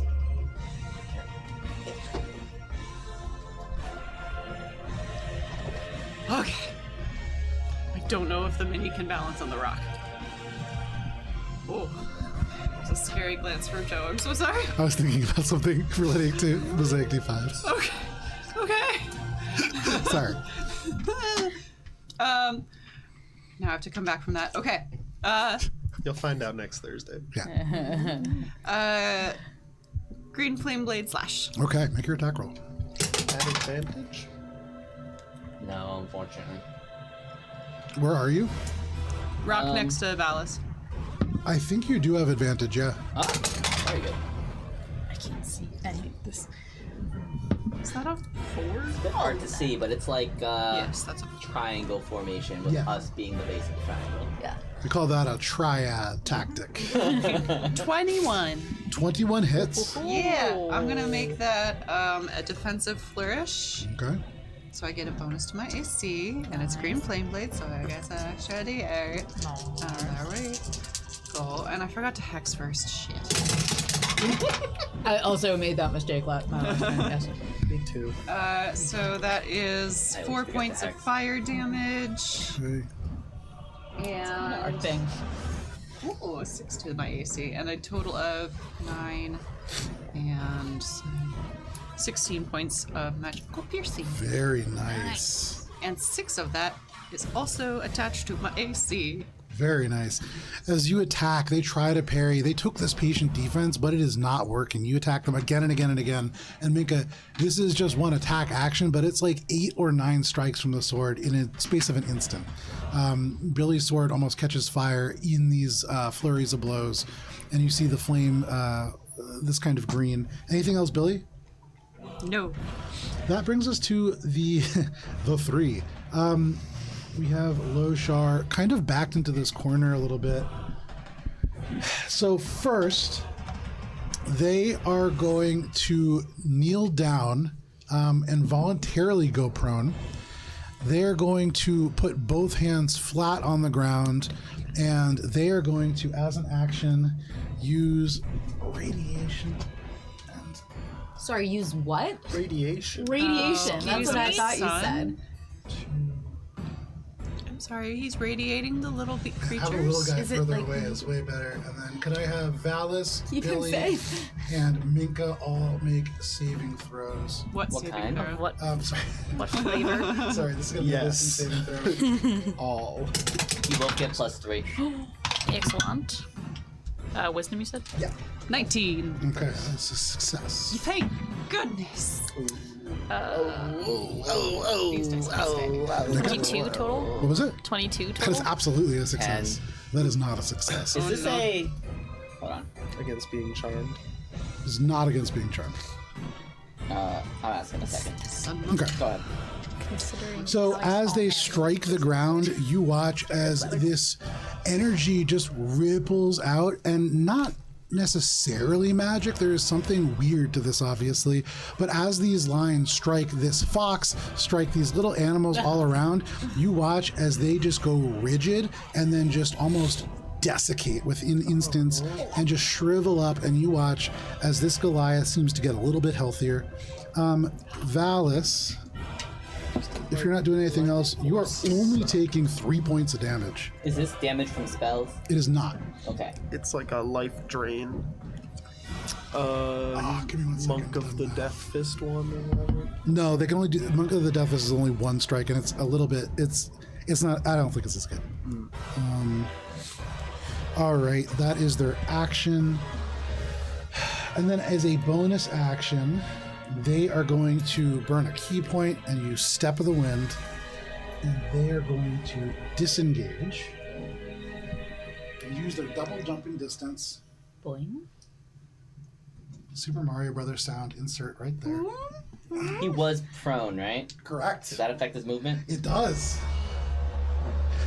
And from prone, you watch, like, kicks the feet up to do, like, that cool, like, monk jump up thing, and they just keep going. And this, yeah, it is tremendous the amount that they're able to move. Did it provoke attacks of opportunity? No, this is disengage. Oh, right. That is all that they can do. They end up on the other side. Ori, you see them kind of just hop over, and in this like brief moment, the Goliath like stepping 1 foot touches the top, and then they land on the other side. So we don't get attacks of opportunity from that. Correct. Let's disengage. That is their turn. That brings us to Kifkiki. You hear from this Harangon, Crunchy, got it! Reaches down, kind of goes through a couple things, then pulls out this like wrap of some kind of like a wax cloth, and is going to hop down. He is going to take a hide action right here.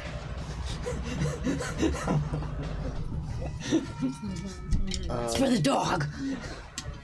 That is going to be a grand total of 11 for a stealth check. phenomenal. Made it. And so everybody can see this like rabbit ducks down, and like they duck down where it's perfectly hidden, and the wind blows, and like these bushes kind of move out of the way, and they're just crouched there like eating little bits of bacon out of this wrap. But that is their turn, and that brings us to this final guy. So cool. You can see off the board this centaur like climbing slowly to their feet. That takes half of their movement. They are going to be able to then move an additional 75 feet. Still within my range. Still within your range. Just continuing to run straight. And that is all that they're going to do. Ori, in about 100 feet, the mist begins to thicken from where they are. So you probably have maybe one more turn before they reach that line, for what it's worth. Okay. That brings us to Minka. I didn't really prepare for like a fight with a monk. I don't When know. Hannah was like, but it's so much vertical stuff, it's gonna be fun to fight on. I was like, you say that. I just don't know. Okay. Someone's having fun, certainly. Yeah. Not us, but somebody. Took me a while to can get up there, but Is this full rock here off the board, or can we walk around? No, you can walk around. So, like when Minka was gonna go around, that was totally doable. It's just like that little like gap in the back. It just takes lots of I'm time. going Yes. to run so I can see the monk. Okay. So 5, 6, 7. Okay, and I'm gonna make eye contact with him. Yep. All right, and then I'm going to guiding bolt him. Okay. So they stop. You make eye contact, and it's this meaningful moment, and they pause for just a second because they think there's gonna be some kind of a statement, and then you just guiding bolt right at them. No problem. Like in their mind, they were like, I was just really gentle with this person. What are they gonna tell me? And then you just guiding bolt them. Yeah. you're gonna tell me to wait? Wait, stop. Guiding bolt. Don't move. It was so close to a natural 20, but instead it's a 25. 25 hits. All right, so it's only first level because those are my free ones. So that is 1, 2. So that's 18 points of radiant. 18 points of radiant damage. All those little animals died in vain because they look just as damaged as they were before. As they strike, and now they are glowing. Ori, from where they land, now suddenly you just see this woof of light, and you know that Minka has just hit somebody with guiding bolt. How many steps was that to get over there? I think that was my full movement, right? I think it's probably 5 actually, right? Hang on. Oh no, because you were on the other side of them. Yeah, that was your full movement. Okay. And then as my bonus action, I am just gonna make I did look at make the statement of, it's like I can't forgive people who work with hags. Okay. Yeah, no problem. That is your turn, Minka. That brings us to Ori. I'm gonna try to shoot at the centaur again. Okay, you turn. You can see getting close to like. Let's see. It's 5, 10, 15, 20. Can I make another attempt to do the tracking thing? Getting close to like 200 feet away. Yeah, you can. I would say at this, you're looking at like a natural 20 to do this. This is almost impossible. Yeah. Why not? You miss 100% of the shots, you know? You don't take, not all 25 of them. to hit. I don't know, my dice jail's looking pretty stocked. That's true. It's so full.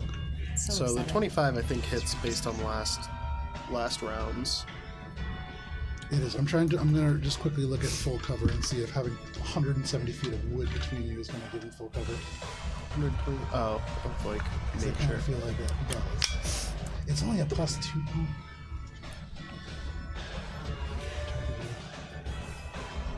I've got So by an obstacle. I'm gonna say he has 3/4 covered. Which, what was that? 25? Still a hit. Nice. All right, and survival check to tag him. Not gonna work. It was Okay. lower than last one. It is a good idea. I'm not gonna try to trip him this time because he's gonna be able to run away anyway. So that's just gonna be this damage. Oh no. Wait, yeah. I broke him. I'm Did you sorry. break? I just snapped him off the sleeve. That was when I had He's crappy free. glue. I better glue it. Oh, that's okay. He's truly free now. 21 points of piercing. 21 points of piercing damage. That's pretty good. You can hear a roar, and they are limping away, but still up. And then bonus action, I'm going to use my eye for detail to see if I can find any hidden objects or creatures. Specifically, I'm looking for like any anything that like Waistcoat gives us an idea of what they're doing here specifically. or waistcoat. Like He's it's a If they're horseman! keeping track or something. Yeah. The hags have sent them to like guard here or whatever. The waistcoat of the horse. 22. Nightmare Nightmare Rider. The Nightmare Rider. 22. You don't know. 22. For my Which that would be perception to very find funny. hidden We all objects. sent tour guide. So looking around in the space, the That's easiest very thing to see is like because it is. looking directly down. You see just crunching on bacon this herringon. They look up at you and then they just put their eyes down and keep eating. But this is them hiding. You like turn around and as far as you can tell, there is no other creatures. You said 22 or 25? 22. 22. I'm looking. I would say- more for like objects up here. That So for objects, yeah, you can see there's 3 crates that are kind of piled over. There is a bag that is kind of half open and you can see the glint of gold coming from out of it. There is also up on the very top of this kind of cliffside what looks like a keg of some kind. And I would say that is all that you'd see aside from any belongings on these individuals. Okay. Anything else? I'm gonna start casually making my way over to that bag of gold. Okay. You casually begin to walk over. You looking around for Cheshire already towards that bag of gold. That is your turn, Ori. That brings us to Okermane. Okermane is just, and they're gonna hold their action should some threat appear. But at the moment, he doesn't see anything. And you called out about the herringon, so he's not gonna murder him. That brings us to Alina. All right. I am going to, in a straight line, use my full movement and then as a bonus action, Misty Step, Okay. so that I get, again, within range. Okay. Misty Step is 30 feet? 30 feet. So Okay. 35 plus 30. Yep. You said he moved. Right. yeah. Which should get me in. You're within 105 feet now. Okay. Thank you. And then pop, Eldritch Blast, and Your attack rolls. he's not Prone, no, he's normal standing. Yeah, I didn't trip him this time. Yeah. okay. Yeah. 22 and a 27. No. Both Yeah, 27. hit. Ay. All right, now we're cooking with gas. We cook. 23 points of force damage and 3 bludgeoning. Nice. Alina, tell us how it happened. Okay. All right. Well, the blasts kind of artfully swirl around each other as they head towards him, and then they just slam into his horsey torso, if you will, and cut him clean in half. All right.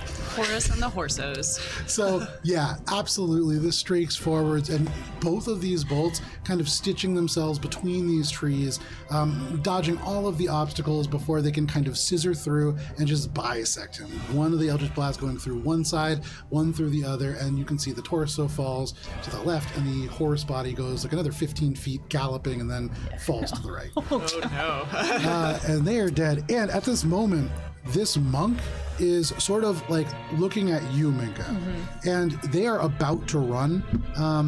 It's going to be Valis, Cheshire, Billy, and then them. So with Cheshire eating snacks and with Billy currently where they are, Minka, you have one chance. They are looking like they are about to run. Are you saying anything? Are you doing anything? You have an action. You have a bonus action. Okay, so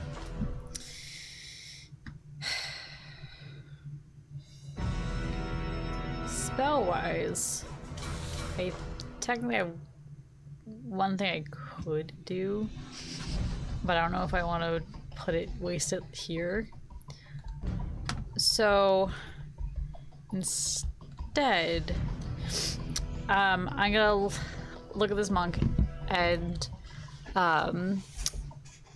say that we are here as what's our name? What's our thing? We're justiciars of the Treaty of the Four Seasons to clear this forest of hags. If you remain in their employ, we will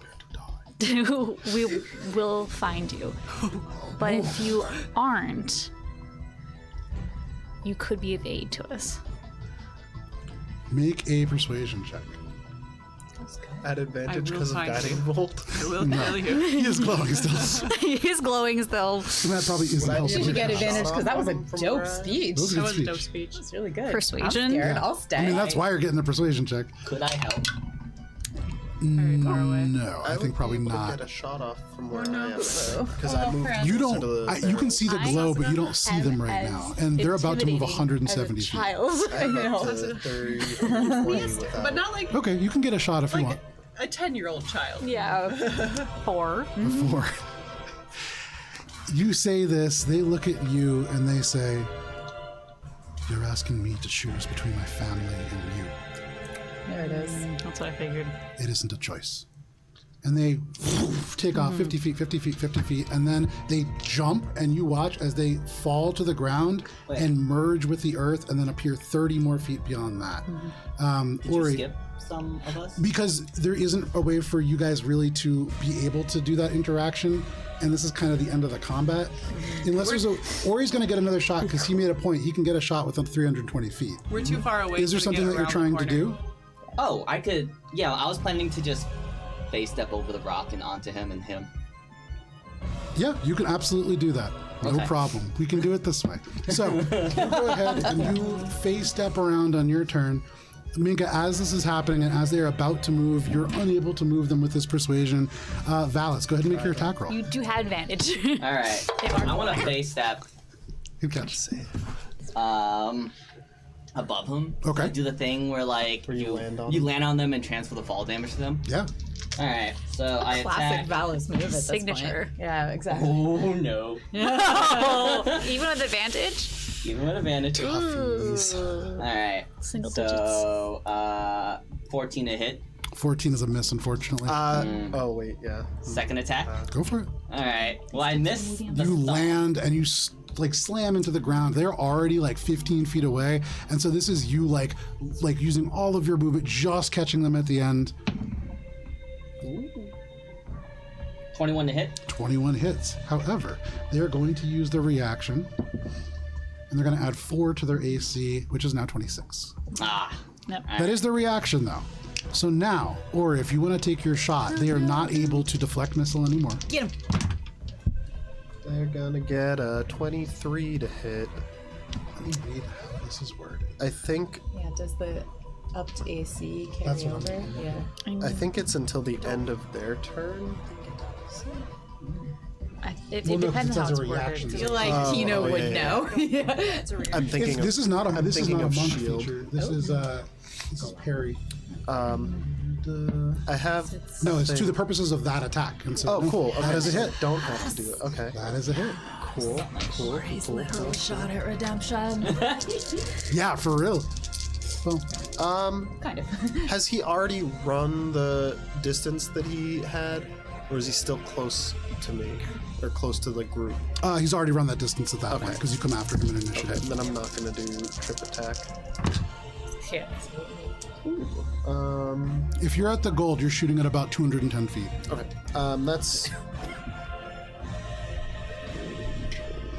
Eleanor's.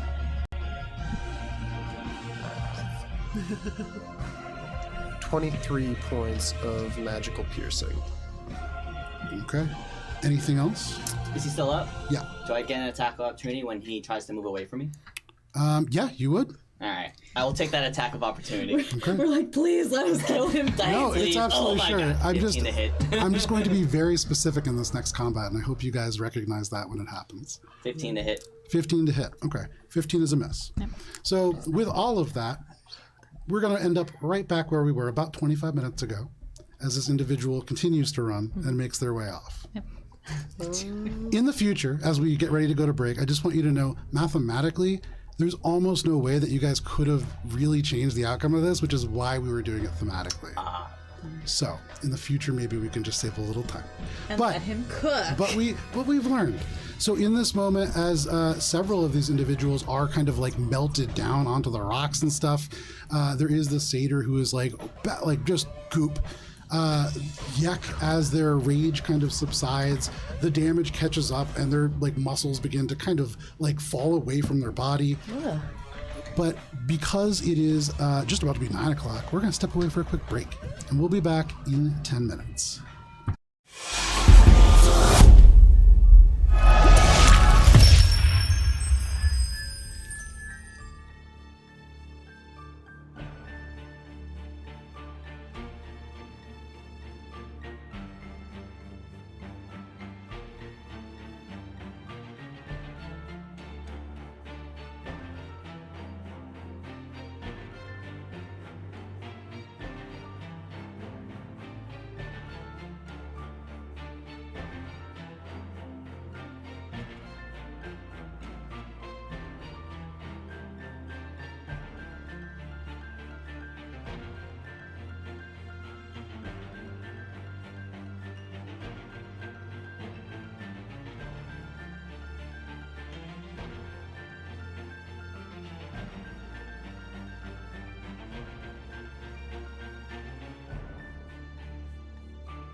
And welcome back to Adventures in All Broad Courts of Everest. Are you okay? Yeah, what did I knock over? I don't know.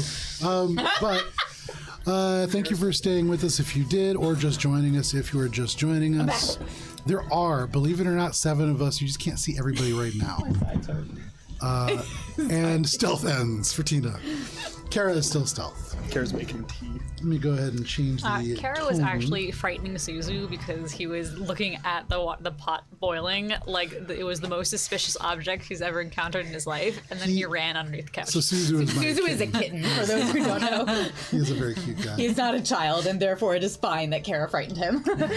You also learn that he'll go where you point, which is so fun. So if you say go over there, he like looks at you and then just walks over. And it's, I don't know if he understands it or if it's just like a general kind of like sense, but it's great. So much smarter than my dog. He's a very good boy. Doesn't seem fair. So as this individual kind of dashes off, arrows follow, you swing your sword, but they vanish into the woods. Or from where you are, you can kind of see the most of what's happening right now, and so you kind of see them moving off. But for the most part, the individuals that you've engaged, crunch, crunch, crunch, you look down, with the exception of one, are down around you. Well, Alina is off. By this point, they're like 200 feet away. Yeah. So before she returns to the party, she is going to search the centaur, looking for items and stuff, but also looking for any identifying markers, tattoos.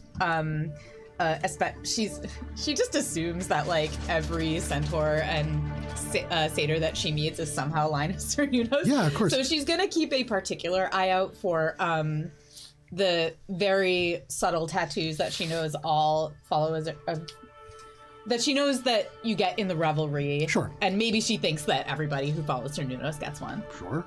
Go ahead and make an investigation check. Did Billy hear the note about choosing between family and... Probably not. Probably not? Okay. 11. Aminka will approach party and be like, I hate this. I hate these hags. For stuff. I don't think he was a bad person. I think he's just in a bad spot. And I would say, Alina, as you are like off in the distance, just going through this dude's stuff, you're really like pulling the clothing aside, looking for tattoos. There are very few. There's a lot of scars. You can see mostly, actually, interestingly, around the horse elements of their body, around the legs and around the areas kind of going up to about chest height. You would find 14 pieces of silver, 3 pieces of copper, but not a lot. The clothing is unusual, and I would say you definitely get the sense that they are not with the revelry. They are not with a Cernunos aligned faction. Can I glean anything about the fact that the scars seem to only be on the horse part of them? So, for example, did they used to be like all horse somehow, or like can I glean anything from that? Make a nature check. They're just a horse with a stick on top of it. 22. See, They're just stretch marks for when the humans spread it. No. You, looking at this individual, no. What really comes to mind, there are areas that you've seen around your home that have like bramble patches and stuff. This is an individual who lives in a place where there are thorns and twists and snarls and probably a pretty inhospitable place. Some sort of thorn home. No, not though. Okay, last thing before I go back. Spelled differently. I forget, what kind of weapons was he using? He was using a bow. Did he have those funky arrows? He did. Okay, I'm going to take the arrows. Is the bow just a regular He has an mundane? empty quiver at the moment. Boo. You didn't roll high enough to find any arrows, Gotcha. but you can add an empty quiver to your inventory. I had found the You fletching did see the arrows that they fired were those arrows. Same Okay. kind of fletching. And is their bow just mundane and regular? Mundane longbow. Alright. I'm gonna take the quiver and put the arrows that I put in the bag of holding into the quiver and then Okay. put it back. There you go. Yeah, no, safety first. Alright, and then I'll go back to rejoin the group. Okay. Anybody else? Pocketing the gold? Pocketing the gold, and I'm investigating everything else that's up there. To see Make an if there's any, investigation like, check. Signs of anything. I would like. I'm just gonna assess Okerman. The Horus's body is still there, yes? It's not disintegrated. Both. But hang on. 21. 21. Okay, so with the 21, as you look through, first of all, you can add But as you open this bag, at first you are expecting it to be like full of a bunch of clothing and then gold on top, but you scoop some away. You scoop more away. This is a sack of gold. There's 317 pieces of gold in this bag. It's gold pieces. You see a couple of different mints that would belong to both the gemmed lands and the magiocracy of the Rising Storm. So they come from a bunch of different places, but it's all gold. No silver, no bronze, Guess how much no gold I little have? like cups, or this isn't like a treasure pile. This is just straight cash. Nice. You also find within these 3 boxes a number of different kinds of rations. There's bacon, there's turnips, a lot of root vegetables, there's no grains. This is all stuff that you might be able to farm, but could also be found in nature. With that check, you look down and you can see this Harangon kind of crunching on this bacon. He looks up and stops. The ears kind of go down and he goes, "Do we gonna have any problems?" Depends on what you can tell us, I think. He kind of stands up and like holds onto this bag. It lasts 8 hours, so he still crouches in the bush, but looks up at you. What are you saying? What's going on here? What were you here for?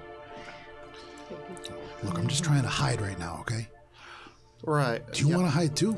I'm not at the moment. No. I mean, Sometimes. why are you working for these hags?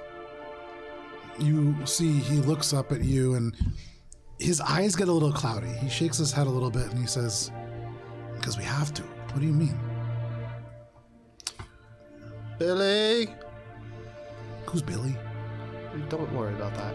Billy begins Just to next. make He just her goes slower way and you can see over. just the ears now from this bush. Billy begins to make her way over and attempts to like start getting up there. Not as nimble. Intuit that the cloudy haze over his eyes is some sort of like magical Make an insight check. something on him.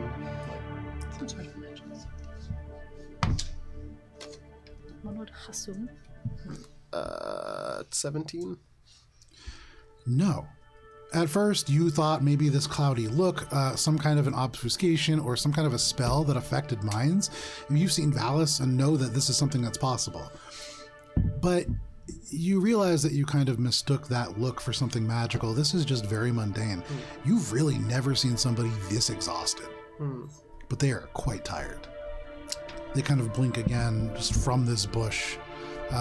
So they probably just got lost in here and have now been coerced via their exhaustion and stuff. With that check, no. You get the sense that this individual feels that they have to. There's something that these hags have that this individual is being forced to do this. Okay. They seem to be so tired that like even having this conversation is difficult. They're focusing very hard on trying to hide. They're not very good at it, but they're trying. Hey Billy! Coming! I'm gonna make my way You see down. now Billy's leg over the top, and then Billy like kind of slides down the rocks. I'm gonna make my way down. Okay. Is it easily enough, like... tie To go this- down, yeah, you can just to- slide down. Well, That's to, easy. to tie this guy up once I get down there? Well, Is he gonna- if you try, we'll see. Okay. Billy, you get to the other side. You kind of slide down. It is now you, Ori, and this Harangon there. Is anybody else doing anything? I would like to assess Ogremane to Okay. see how he's doing. Make a medicine check. Snap the arrows off of my back. Oh. I'm fine. Like 4 18. shots in the back. An 18. You look at him for a little bit, and then you notice he's looking back at you, and he says, "I'm really very sorry for nearly hitting you. Are you okay?" He seems fine. More concerned about you, and kind of bends down to one knee and just says, "I know how fragile you are." Oh, I'm fine, thank you. Good. I was just making sure you're okay because I saw some splintering, and I just, I It just will take more than splinters to vanquish Okermane. We must move. And he stands up to this falling. Anybody else? When I get back, can I search the satyr's body in the same manner, Yeah. looking for the same types of things? And carrying that check over. Aw. Wanted Okay. a new check. Make a new check. Make a new check. 7. It was worth a try. You know, they don't look familiar to you, but in the state that they are, you have a hard time looking at them. The face is not in any way reminiscent of a sphere anymore. It is very much like a pumpkin that has been left out in the sun come June. And so it's hard to look at. No real distinguishing marks that you can make out. And no stuff because 7. Yeah, like you're not gonna go, like to go into the pockets, your hands will come away red and you're not looking for that. Oh, I had enough of that. Yeah. There's one more dead guy, right? The Minotaur? Yeah, the Minotaur. Can it, okay. Whenever I'd like to go and do the same thing. Is anybody else doing anything? Yeah. Billy's been. Oh, sorry. Go ahead. So I'm just gonna grab the dog and then go up to the Herringon. Okay. The dog's a little afraid, kind of spooked by all this, but as you grab the dog, I calm him down. you calm them down, and they seem like willing to trust you. They go along with you, sticking right at your leg. You feel them like pressed up against your armor. You feel a slight tremble as they get closer, but they get confident as they go. And by the time you get over to this Herringon, you can see they're kind of sniffing up, and they smell something. And I'm gonna ask for the Herringon for the dog snacks. Okay, so And start feeding them to the dog. Valis arrives in just a second. Does anybody else want to do anything before we do this thing with Herringon, Ori, and Billy? Okay. This Herringon is now kind of situated between the two of you, each kind of sliding down different stone faces. They're still just crouched in this bush. They look at one of you, and they look at the other, and they say, "Look, I'm just trying to get these to somebody, okay?" Right. Why don't you give him here? No. All right, you can hold on to him. This guy's extremely exhausted. I think they're not here willingly. Do you know Why are you anything? guys here? We're looking for the hags. Why? To kill them. You can't kill them. I can try. That's what we did. But you think we're just in here for fun? I wouldn't quite call it fun. Agreed on that front. You guys aren't going to be able to leave. They're going to make you help too. What are you helping with? Getting things. Like the heartwood? What's that? So not the hardwood. What did they have you get? Just different things from people. When they came through, we were supposed to lead them off the trail. If they got to certain parts, we fight them. Like this part? No. How did you find this place? They keep it. We can't leave. You can't leave this place. Wait. He looks suddenly kind of perks up a little bit, almost drops the bacon, then like catches it and goes, "Kid, you guys got here, so you can get out. Can you take me out now?" When you say this place, do you mean just this camp? Yeah. Well, the mountain here. So, Fuck.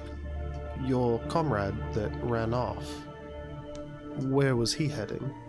I mean, if he goes for long enough, they'll find him, and then I guess he's going to tell them. And so we really want to be gone. But how long have you been here for? Not long. We need to go quick. You can't sleep here. That's definitely not the plan. Billy kind of looks him over and starts looking for any hag marks. Okay. Make an investigation check. Make it at advantage.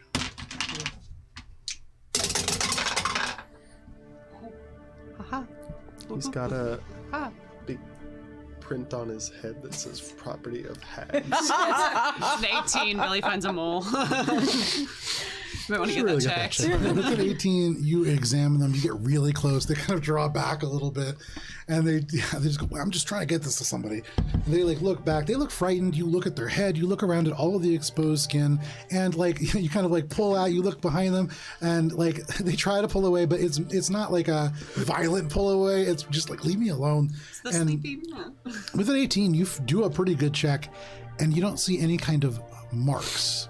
They are exhausted. And, you know, like when they try to push you, you feel like they're trying at first, but it becomes this kind of like slap because they do not have the energy to fight you. You don't find any kind of marks, the kind that you're looking for. All right. Well, I don't think we need to kill this guy. Whoa. He kind of sits down. His little rabbit haunches. No, I think he's fine.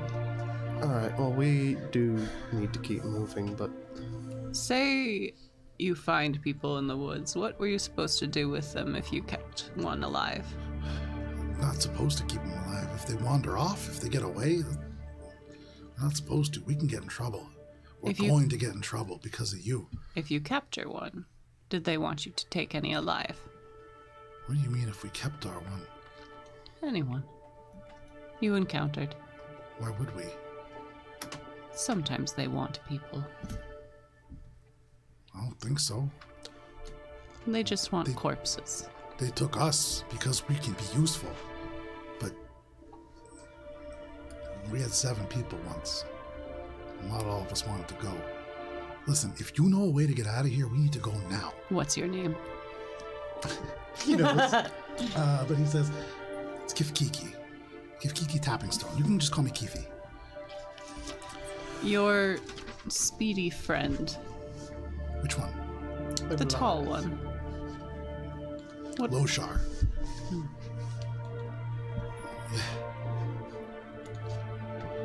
They're good. They really are. Whose idea was it to come here? It was Loshar's idea. you're but for deceiving this whole time. make a sense motive check or insight check. He says it was Loshar's idea, but it really is to try to help people for them. I don't really know much about Dominion, but they're from there, and they said there's a problem with food, I guess, and a lot of the people in that valley, I think it's called, they're going hungry. Well, this was an opportunity, but when we got here, we didn't know what we were getting into. These hags, they are powerful. It's a long way to go if you're hungry. It's a very long way. Dominion's a whole continent. Only by ocean. When you saw the hags, were they always together? Well, I haven't seen them. Loshar has seen one of them. Right. Can we go? I got a 26. Valis at this point turns up with the dog. The dog looks really nervous, but is like slowly gaining confidence. With a 26, nothing seems to be a lie so far. This all seems very true. If anything, they're trying to give you the honest answer, but they're tired. Right. Okay. That's kind of what I gathered. All right. Well, we need to keep moving. He's right. So I roll up. Dog in hand. Yeah. I get those snacks. Thank you. Yeah. He stands up, gives you this bacon. What am I supposed to do now? You ought to come with us. Are we get his going? name? Are we leaving? We're gonna. Yeah, it's Keefe. Yeah, we're gonna look for the hags. So you can come with us, but no funny business. I do not like the idea of taking him along. Just, we can't sleep. I can't stress this enough. If Right. we go to sleep, you cannot trust those people anymore. Right. So, Who are those people? like, if anyone goes to sleep, they are going to be taken. I'm on day 3 right now. Loshar made it 5 days one time, but you have to cycle or else there's no way. You can't resist. And Somebody you are has to stay looking awake. Very tired. What? We'll get you out of this area, and Good. then you might have to make it on your own. You can't. You're a bit of a liability if we're going up against the hags. I don't want to go up against the hags. Right. So we'll try to get you out of here, but then you should find your own way out. Billy Think you begins can manage making her that? way like off the mountain. Okay. You begin to make your way off. They nod and they say, if you can get me out of the camp and I stop going in circles, then yeah, I can try. Anything's better than staying here, though. So I guess we should follow the Goliath trail, right? Can I quickly make my investigation check? Yeah. Can I make a new one, Go please? for it. Yeah. Not that die. Would Mink have been able to hear any of this conversation? Yeah, if you're kind of like slowly making your way over there because Yeah. everybody just walked away from you. Yeah, no problem. Okay. I got 6. So you look over at this person and, man, you know, they sure were a centaur, or a minotaur, sorry. You do see a strange tattoo that is on their calf, but you can't really make it out. It's not a symbol. It's not as, maybe it's a really bad picture because you don't know what it is. Can I call some? I'm gonna, let's see. Who's not busy right now? Billy's coming off of a rock. Okay. Billy. Yeah. Well, before we go, just come look at this. You What is walk that? over, and looking at the calf of this minotaur, there is an ugly looking tattoo. Hard to tell if it's like ugly or just badly done. It's nothing that jumps out at you immediately as like a hag mark or something like that. It does pull at your memory in a way that does put you on guard, but there's nothing magical about this. It's a tattoo of some kind. Can I just like pull out a piece of paper and just draw it real Yeah, quick? no problem. So pull at your. Could I make a? Is this a string thing? There's a string thing, wasn't there? Joshua! Is this a history check to Can you remember come look it, at or this? No? Is it just? You can make a straight intelligence check if you're trying to remember it. Yeah. Yeah. Joshua will come look at it. Third Oh, try. I meant like memory string because Billy had one pulled out. Nope. Nope, that's a 9. No idea. There was a lot of visitors when you were younger, and you almost swear it was somebody that was amongst those that is bringing this memory, but you can't connect it. It is just this feeling on the tip of your tongue. He might have let a friend tattoo him. Yeah, I guess. I have a bad idea. Well, I can change one person's form, right? I could let the Haragon fly out. If they can get above the mists, you'd probably make its way out. But that would be the lot. I don't think we can risk that. We need to conserve our resources. That's what You I do. think. It's a I don't know what you guys think you're gonna do, but they're stronger than you think. Well, can't really do much else otherwise, so... Sorry, William's not there. So, if we follow the Goliath, it'll lead us to at least one of the hags, potentially? Make a persuasion check. The centaur also was going in a direction. Can I help? And You don't need to. Oh, okay. 11. 11? Okay. Might need to help. They look around and they say, "You're gonna help me get out no matter what?" Well, I'll do what I can. I can't say for sure if I'll be able to get out, as you said. But, Loshar's going to go back, but they're going to go back through a cave, and this cave has monsters in it. And in that moment, you watch as they fail Oh, a no. wisdom save. Yeah. They take 8 points of psychic damage and drop unconscious. Any chance that he gets +3 from me for my aura, and also if this is a spell, Yes. he has resistance to spell damage from spells. Yes. Give me 1 second. What was you said +3 for the aura? +3 for the aura, and then on top of that, if he fails it, he takes half damage from spells.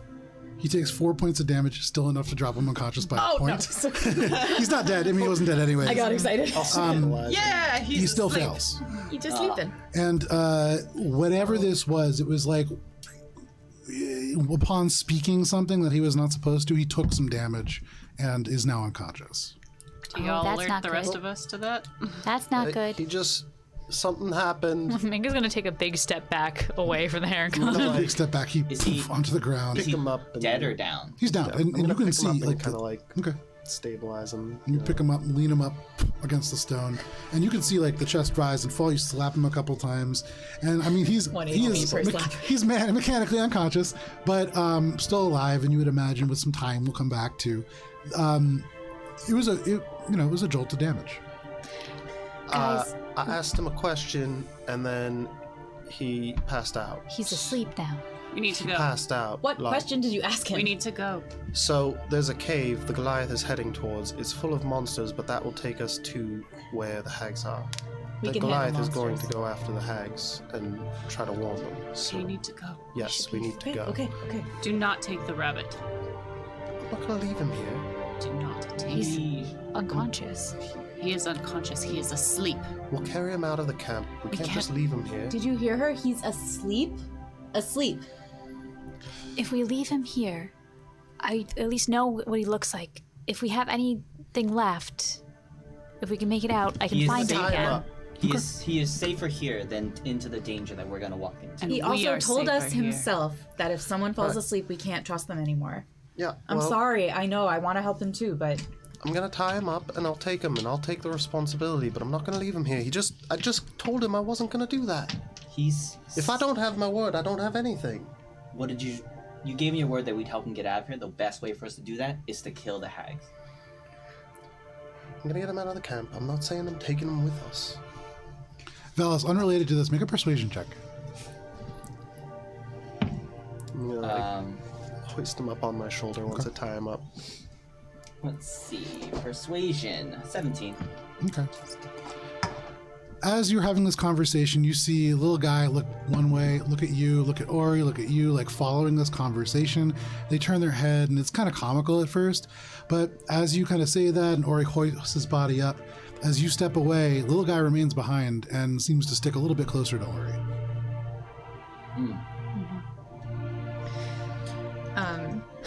Alina is gonna lean over to Billy, well away from where Ori is, and go, we could just kill him. Alright, Minka's gonna take a moment to study the Harengon. Okay. And with what intent? So if for whatever reason we need to locate him, I Okay. am familiar enough with them that You take some time really kind of studying this unconscious form, slumped over, everybody's talking, arguing, and you're just staring, really trying to capture like what makes this individual an individual. And you feel pretty confident that you are familiar with them. Yeah, Perception check for snack munching. make a perception check. Looking for Cheshire. Oh. It's like there's so many people munching on snacks right now. 15. I don't. That's enough because Cheshire isn't hiding. Cheshire is sitting down eating snacks over in the Just woods. And like you can see like her back is to you. You just see pink. You can see like at the moment some little object like fly up into the air and then land in her mouth. On to like rearranging some of the plant life into Yeah. more of like a picture, if you will. It's not real coherent, but it's there. Yeah, there's definitely patterns. Cheshire? Time to go. Okay. Heading in the I like your direction picture, of by the way. Goliath, No thanks. It looks really good. looking for this I made it cave. myself. Yeah. Billy like I was getting real bored, so and you guys take forever. heads over to You can Cheshire. come join us in the conversations. But it's so boring. I You know, don't but talk you're about such a- anything exciting. Okay, sorry. What's Billy do? Billy heads over to Cheshire while Ori's walking away with the Harengon. Says, "Okay. So you said I had a weird string that I needed to get looked at. Yeah. What about the rabbit? What about the rabbit? So you got Make a anything? perception check.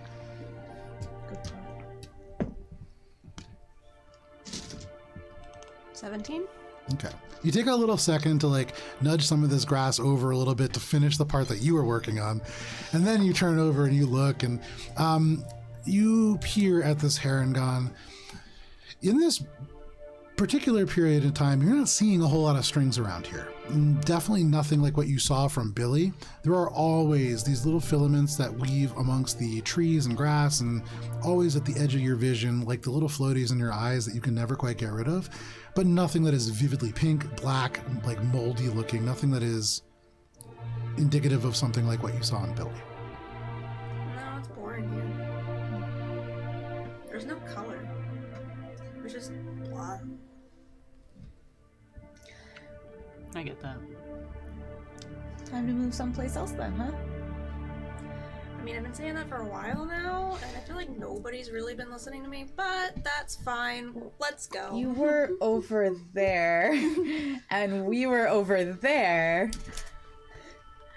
You point Let's to make this a walk and talk. Yeah, you point like you're over there, and it's like this perfectly like little meadow with like all these there's like rows of like green grass and blue grass and like little. There's definitely patterns, and then you look over, dead bodies, blood. It's like very different scenes, and it's just split by this tree line. Yeah. But yeah, So like we want to listen to you, but if you don't come over and like talk to us, we can't hear what you have to say. So Why should I? Because nobody listens until this point, so we're just gonna keep going. Let's just keep going. okay, we'll Maybe table the this rain for lands. another time when we're not in a spooky magical forest. Well, we wouldn't have to be in a spooky magical forest. Here we are. Whatever. Should be somewhere this Cheshire, way. can I ask you something? You just did. So, continue. Oh, can I ask you a couple more Just did. things? It's like that scene in the movie. You never seem to like to go on any of the Yes. jobs that there's some census on. You ever stop to ask yourself maybe what's his motive? See, I actually do agree with that. Yep, all the time. Yeah. All the fucking time. Yeah. Still think the rabbit should stay.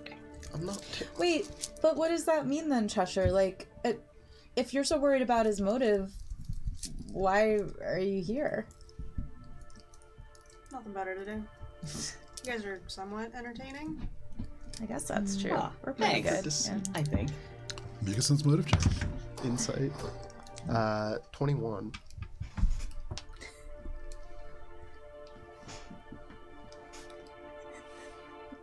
Genuine. But you sense that she's not giving you the whole bit? There's this like very flippant kind of like, you know, but in this moment, Ori, you recognize, and going back, it's kind of hard to understand how you haven't seen this. All of this is a little bit manufactured. Maybe not manufactured, but there's more to Cheshire than just the sort of, in your mind, you've definitely built up a caricature of Cheshire, and it's different than what you are seeing at this moment. Okay. So you begin to walk. I got the Harangon. I imagine the Harangon's relatively light because he's a bunny. I mean, yeah, he is actually relatively Way to light. assume. Well, I'm also carrying him now, so. He's a fat hair And he dog. is quite. So, Ori, or who's leading the way on here? I would have started walking I in think the direction. If we're gonna Blind follow the way that trails. the monk went, Mm-hmm. I was the one that saw the way he went, so I'd probably at least get us started. Okay. So it's going to be Ori and Minka near the front. What is the rest of the marching order? Billy keeps distance from the Harangon. Okay. Alina would like to be behind Ori, and can I like ready an action to do a certain thing if I see the Harangon do a certain thing? As long as it's not a spell. Well, you could do that. Because if you ready a spell, you use it. Okay, that makes sense. Well, I'd like to, if I see the Harangon like do anything other than just be an unconscious bunny, I'd like to ready an action to like grab onto him. Okay. So I'm gonna stay pretty close behind Ori. And you're definitely paying attention to him. Like, this is kind of your focus. bound Yeah. the Harangon. What? To be clear, I have bound this creature. I understand. Okay, just yeah. I'm in the middle 10 feet away from everyone. Okay. Everyone within 10 feet of me. No problem. As I'm carrying the Harangon, I'd be like, Billy, how does it work with the? Should I blindfold him too or something? Or what do you? All right. You should leave him. I'll blindfold him. Okay. Thank you. We tried to tell him, Josh. He insisted. Just getting him out of the camp. You can see he is like right now has the Harangon leaned against a tree, and he's just blindfolding this Harangon. If you're trying to help, why tie him up? If the rabbit can't leave the camp, and he keeps going in circles, then they don't want him to leave the camp. Which means if we take him with us, But they don't we know won't that leave the we're camp. here. They do. But they Gonna know. figure it Yeah. out Hold on. soon. Ori, Alright. you said you asked him a question, and then he suddenly fell unconscious. So if they know that we're here, then it doesn't matter at this point. We should at least get him out. You said yourself he's a liability. We're going to the cave. I'll leave him there. At Ori, the cave with all the monsters? Before the cave. I'm not gonna bring him into the cave. What was Tied up so the monsters can eat him like a snack. what was wrong with leaving him at the camp? I'm listening I to don't you now, understand Cheshire. the danger he You can was make a in at the perception camp. check as you are paying attention. And then on to top the of party. that, if he is sleeping, the hags know where he is, and now they know where we are. It is I'm not plus gonna argue with it. Just let me do this. 21. 21. So Ori's kind of like fallen back by like 5 feet, just like talking and arguing with you guys. And Minka is sort of leading and looking. And Minka, as you are talking, like Ori is about to catch back up to you because you've slowed your pace because something looks a little off in front of you. The mist again growing thick. And then you realize all along the floor, or what would be the floor, it is kind of swirling in a very unusual way. And you get the sense that you are approaching a ledge. Wait. Stop. And so slowing Ori and getting a little closer and a little closer, you were about 20 feet away from the edge of a chasm. Peeking over, it goes deep. And at this point, you can see about 50 feet away, just a wall of mist. You don't see the other side. No. The wall of mist is on the other side of the chasm, so chasm and then mist. So where you are standing on this chasm, 50 feet, mist. No idea what's beyond. The wall could be right there, could be 1,000 feet away. So Minka's gonna look both directions, left and right. Does the chasm just seem to stretch in both directions? With a 21, you look left, you look right, and you do not see an end to it for the left or the right as far as you can see, which is not terribly far. Yeah. You see, looking down, you can only see about 50 feet deep because of the mist, but it certainly vanishes into blackness beyond that. You... Minka, as you get a little closer, with a 21, something about this isn't quite right. You really peer, and in fact, to really see, you would need to kind of get down and like almost lay down and peer over. Are you willing to do that? Yes. You get down, and with 50 feet, with actually now 55 and a half feet of vision down, you can see just barely at the bottom. At about the 50-foot mark, there is an illusion of a continuing chasm, but this is only about 50 feet deep. You would imagine that however wide it is, not terribly important because this is significantly shallower than it looks. You don't know if it goes all the way to the left and right like it appears, but you're getting the sense that it probably doesn't. If it does, it probably gets shallower and becomes just kind of like a little gully or ravine. But this is almost certainly an illusion. Okay. Not any illusion. This, you get the sense that it probably smells like a chasm. I mean, this is a powerful illusion. Okay, good news. It's not that deep. That's good. Great. Bad news is that it's a very powerful illusion. So we're gonna have to be real careful. Right. Does it look? So Does it's it look burnt? This Burnt? chasm? Burnt? Meek, Does it look like a dragon flew over I see what you're and saying. created this chasm? I see what you're saying. No, this doesn't look like what you would imagine. I would say you haven't actually seen the result of a fire blast on sand like that, but what you're imagining is like some kind of like cracky, like, you know, smoldering crag. And this is very much, it looks like a natural formation that is unnaturally deep. And then as Minka is like looking at it and looking really closely at it, are you telling them that it's like this illusion? yeah. With Minka telling you, it's what's your passive perception? My passive perception is a 13. You're not sure if Minka's kind of full of shit or not because this, it doesn't look like an illusion. I pick up a rock and I say, "Can I toss this in it?" You can. It'll go about 50 feet down, but I don't know if it'll mimic further. When I say it's a powerful You throw the illusion, I rock. mean it. Minka, barely. You see it clatter and slide, but you also see the rock continue to fall. Like a shadowy ghost that just goes, but for you, you just see the rock fall down and through the mist. You hear nothing. Okay. How many minutes has it been since the combat? At this point, maybe like 10. Boo. Okay. I'm going to attach a rope up here, and I'm going to climb down, and I'm going to see if I can get a better sense of what this actually looks like. Because if it's a natural formation, we might be able to intuit, you know, a little bit about the area. especially since we're looking for a cave, a ravine isn't really could be connected. So I'm gonna do that. Someone hold on to this, please. You grab on. We all jostle.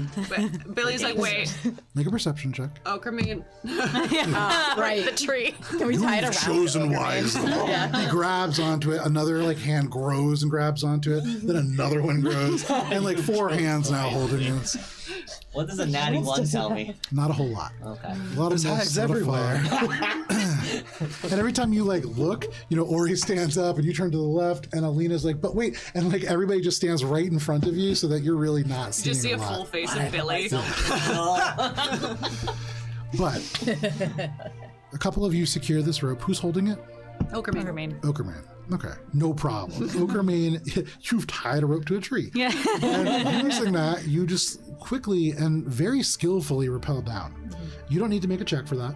Doing it relatively slowly at a controlled pace, no real kind of stuff. You begin to go, you go 20 feet down. And as you go, a lot of this, there is a lot of quartz-like elements here. And so you're seeing just a lot of natural kind of stone, but elements that do hint at maybe some kind of like a volcanic past. And as you get to the 50-foot mark, you see like nowhere near the bottom. You see mist still 50 feet below, but you take that next 10 feet and you land on your butt. And you are sitting just directly in this gap for just a moment. And then for you, this illusion disappears.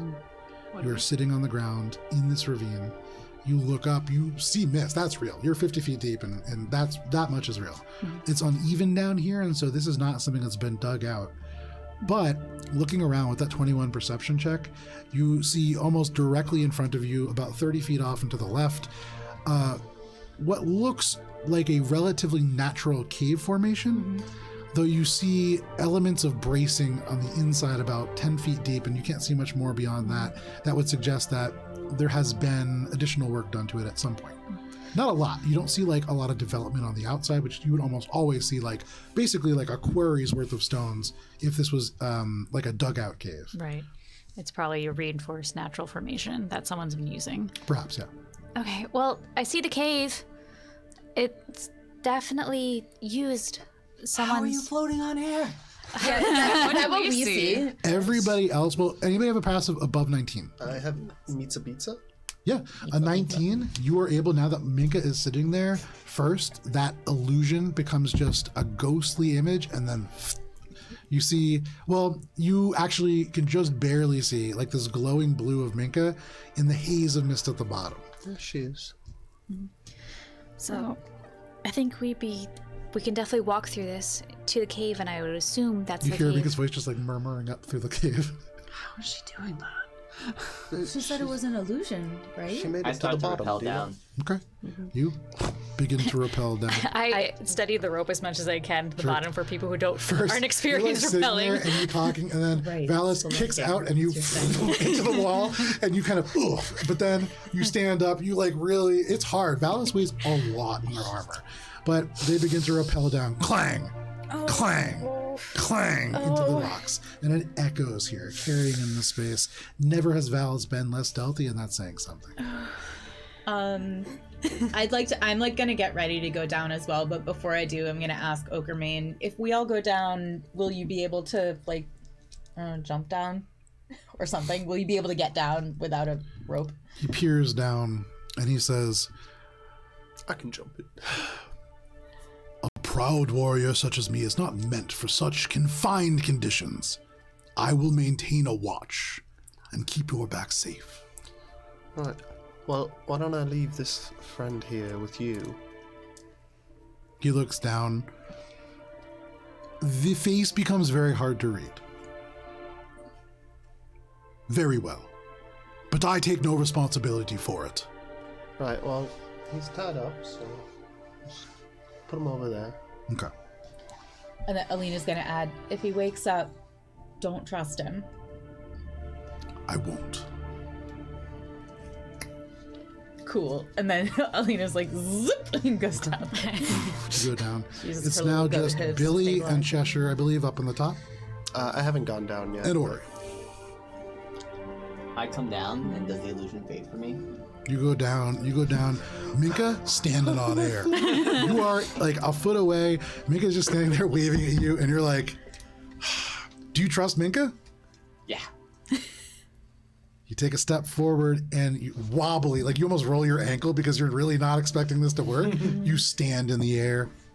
It flickers once and then vanishes. Indiana Jones shit. Do you trust me? Is it the same for me as well when I get down there? Yeah, exactly same Nicely thing. done, Minka. I would have just gone the other way. A long way around the canyon.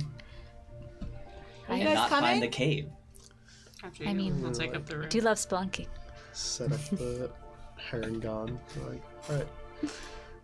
Keep yourself safe, Okamane. We'll hopefully be back soon. Alive. And don't fall asleep. Trust in yourself, small one.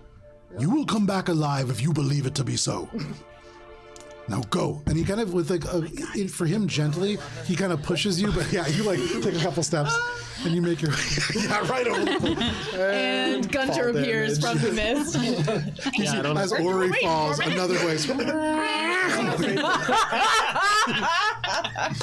Was But landing. No. Billy, it is just you and Okerman now. Are you going down? Did Cheshire come down? Oh, sorry, Cheshire, you're still there. I will levitate myself down there. Okay. Cheshire You does just not climb. take a little step down and float. I picture Cheshire just like sitting cross-legged, floating slowly down next to Ori, who is like full effort spelunking down. How you doing, Ori? Just like slows the levitation pace to just keep pace with you. Billy? Just, Feel good about yourself? I was until you did that. I also don't enjoy confined spaces. Not meant to fight in them. I would stay. But they might need me. I know things about hags. And if I may offer some advice, that one belongs to them. He leans down really close and he says, "Let me tell you something. I don't trust this one any farther than I can throw him, and I can throw him quite far." He stands all the way back up, and there is more than a little bit of menace to that. That's not what that metaphor. Billy kind of like, He just that's kind good. of nods. Yeah. Where's the little guy? How's he getting down? I mean, you guys just leaving him up there? No. Billy just like pats the dog on the head. He's like, looks up at Okerman. This one's, I think, fine. You could see Dog with the tree. Want to take the dog to go fight some hags? No, I just. That's how we get turns dead to you pets. and he says, Okay. "Are you not taking this with you? I will not be responsible for a small creature lost in the woods." I don't want to be responsible for a small creature lost in a cave. Make a persuasion check.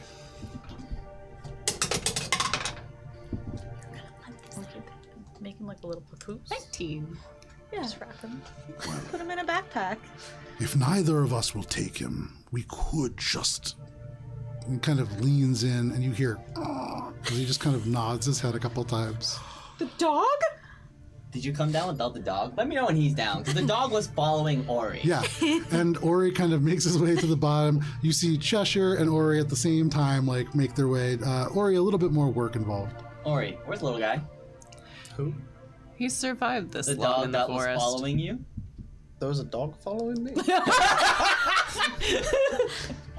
Well, I imagine that it can't climb down this as easily as all of us, so my guess would be somewhere back up at the top. And it's much harder this time. To bring the dog Climbing with is us? a lot harder. That He's- feels a bit... He survived in Counterintuitive. the forest this long. Maybe he'll be fine. We Very found well. him in a cage. You can't hear Billy. I'm climbing up. You At climb this up. point. And Billy looks you- down and is like, oh, fuck. Drop down. Billy, you get like probably about 20 feet before you look down, and you see now Val is like making their way up. Go down. Why are you going back up?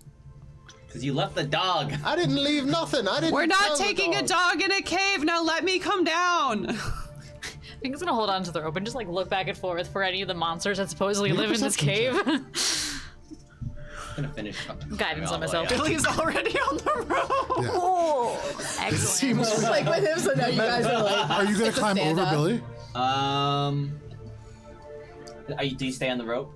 Billy's not on the rope. Ugh. Alice. 28. Okay. I'll try to. All right. Make an athletics check if you want to Yeah, climb over Billy. I'll just. Yeah. I'm not gonna climb over Billy, but does it look like I can rock climb on the wall? If you roll well, yes. If you roll kind of medium, you'll be climbing over Billy. And if you roll poorly, you'll fall. How far are we from the top? At this point, since Billy just started coming down, probably about 30 feet. All right. Fuck it, we ball. All right. Fuck it, I we will fall. try to climb over Billy. For little guy. I rolled well. Okay. Being used in the hag ritual. 21. 21. So you see Billy like refusing to move and almost like clamming up, almost like Billy can't. And so instead, you take the rope and you move, and Billy, the rope pulls around, and you feel like going away from the wall. For you, Minka, you slide forward, and you like almost hit again. You have Stop. to brace your legs against it. But so you are pulling a rubber band around, slide around, and just land on the wall. And you go up and you kind of follow up to where Billy's leg is, using one hand on the rock, one hand on the rope, and then you just one hand let go and haul yourself past where Billy is and back to the rope. When you jump to the rope, the whole thing tugs. You hear Okerman from the top go, "Whoa!" And you two again like buckle. He steps forward and steps on the dog, and that's that. With a 21, you managed to do that, no problem. And Billy, you are now below Valis. Truly the You can continue to make your way down. Valis, you make your way up to the top. You see this dog kind of just like pacing around, tail low, but upon seeing you, the ears perk up a little bit and just looks at you. I can't speak with animal. Okay. I'll say, hey, little guy. Yeah. We're gonna go into a cave with dangerous, bigger thing. I love dangerous, bigger things. I love caves. Let's go. You wanna come? Yeah. All right. Do I think I can hold on to the dog and climb down? Can you? Yes. Will it be easy? No. Okay. Don't do it. Yo, the little guy told me he wants to go. Wait. He only lives once. Caves aren't like dogs, right? I don't like being in dogs. Oh, He thinks cages are. we're going into danger. Okay. Do you want to stay No. here? No. No. What do you want? I want to go into danger caves. Set of the connection of a creature. Yeah, that's what I want. Let's go. Look over it. Ask him if by any chance he wants a warrior's death, because then we're giving him. Yeah, I want a warrior's death. What's that? Is it crunchy? Is it food? You can see now he's like pacing a couple paces to the left, a couple paces to the right. Like he's getting excited now. Please don't make his personality that close to Hondo's. My baby. He's way less anxious than Hondo. All right. Get in the. I'm gonna put you in this backpack so I can get you down there. All right, let's go. All right, put him in the backpack. And I, He struggles the whole time, but you get him in the backpack. He like doesn't like to be carried, it seems. But when you get him in the backpack, he's like the whole time he's like, okay, let's go. Oh, okay, let's go. He's like excited now again. But you get him in the bag, and you begin to rappel down. And using that 21 as before, it does add about 7 minutes onto the rest of the trip. But Billy, you get down, you wait. Minka is looking. And as all of this is transpiring, Minka, it's a little tricky getting slammed into the wall several times with all of the things that are going on. You're like looking around, and you have to like stop. But with a 28, which is really good, You recognize that there is something slightly amiss about this cave beyond the fact that there are man-made elements around the sides and the top. There is almost impossible to see a little faint element. It's hard to see what it is from this distance. You would need to get closer to see exactly what it is, but almost certainly it looks like maybe the beginnings of some kind of a magical symbol or spell or trap that has been left behind at the entrance of this cave. And it's on the floor, Oh. How many feet away is the cave entrance? about 20 feet. Well, And then Valis goes out and make a slides forward, now about 30 feet, and then gets like propelled away, now about 15 feet. Can I follow her gaze? Yeah. You Do can I see this. anything? Can I make anything of what I see? it's definitely some kind of ow. Oof. Okay, symbol. steady on. I can't see it from here though. I can't see what kind of magical for sure. Can I just take a couple steps forward? Yeah. You crunch, crunch, a couple steps forward, you peer. You see a cave. Make a perception check. Using which die? They're all so bad. Okay. 18. An 18. With an 18, now getting a little bit closer and a little bit closer. You don't see like a magical sign necessarily, but yes, there's a powder on the floor. And it's intentionally left there. You can see like a line of it, maybe like chalk. It's hard to tell from this distance. Does it seem like a spell component? Yes, for sure, So for it's sure. not just like someone drew a line. No, It's like, no, do no, not no. cross. I mean, make a sense motive check. Insight check. What is it for? Insight. I mean, that's kind of how fey magic 17. works. 17. Both of those are kind of true. Whatever the spell is, definitely is designed to keep things out. Okay. Perhaps. I mean, it's hard to tell.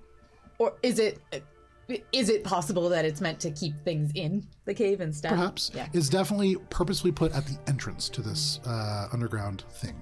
I'm just gonna, as people kind of like arrive chaotically, I'm just gonna kind of point it out in such a way that now everybody knows. Okay. So you point it out, and for some of you, I would say, does anybody have an Arcana modifier above 8? No. No wizards in this party. That's an intelligence check. You know what that I do. Just kidding. Proficient, but not above 8. Yeah. Same. So I mean, you from this distance, you can't really tell what it is, but for those of you who are proficient, you can tell that this is magic for sure. Do I think it's traditional weave magic or non-traditional hag non-weave magic, ritual magic? Make an Arcana check. butt magic. We'll call it butt magic. I'm sorry, I like- what magic? You know, butt magic. Weave magic. Weaveless. I called different. Oh, I'm things that. proficient. 13. 13. And for what it's worth, I want to ask Javaris if he is familiar with this, this, because I think it might. If I think it's hag magic, I think it's ritual, Very funny. and seeing if he might recognize Okay. it. So you point the prayer beads, you kind of use your eyes to be Javaris's, and you kind of, in your mind, inquire, do you know what this is? And he says, of course I do. Ah, Valis, this is a cave. Oftentimes it begins as a simple rock, but over the course of eons, through processes known as Javaris, erosion. not the cave itself, but the magical spell that seems to be enlaced around it. And I'd like to make a persuasion Make check. a persuasion check. As you do, he says, Valis, I'm getting Nat to 20. that. Yeah. But as notes. it seems that you are in a hurry, get me closer. Alright, I get him closer, but hopefully having been identified where the trap is. Yeah, like, no, you don't I have. step Yeah, on it. you'll, Okay. you'll know. You to step on it now would be a There you willing go. choice. Oh, yeah. So you go over, you get to within like 15 feet of it, and that does give you a better view of this cave. It's pretty deep, and it doesn't get a lot wider. It's only about 8 feet wide, and so it would be hard to stand two people across. And it's only about 6 feet deep at the entrance, and it does get a little bit shallower as you go in. With that, as you get closer, Javaro says, a simple spell, elementary, really. Alarm. Almost anybody can cast it, although it seems that the silver string has been replaced with some kind of shell. Curious. You know, there are shells that contain silver, I've heard. And kind of begins to talk about that, but that is your answer for this. This appears to be an alarm spell. Alright, I thank Javaris, and I tell the group. And in the back of your mind, you're just hearing hydrothermal vents, oftentimes operational iron. It's just going off. But yeah. I want a You've got a nature documentary documentary on in the series. background. Thank you, Okermane. You're welcome, Blue One. You can pull the rope up whenever you want. It just, in one pull, it just, yeah. Okay, are we just going full speed ahead, or should we, like, take a breath? So, Do my eye for detail to spot any hidden Go for it. entrances. I Oh, good call. would benefit from a short Do not rest, find any. but I also understand that we're kind of under a lot of pressure. I know, the longer we wait, the If we easier it wanna- is for them to find us. If we want a short rest, right now might be the best time, because when we cross this alarm spell, they will know where we are and begin to move towards us, if they don't already know where we are now. It would Can mean any I of could these- summon Rez, but I don't know if it's worth it. I'm concerned because I can't channel anything right now. If we rest, I could channel again at least, but I don't know if that's worth How long do you need? an hour. I think it's fine if... I'm okay with it, as long as no one goes to sleep. I will say, you guys are really getting close to a point where you're going to have to take a longer rest.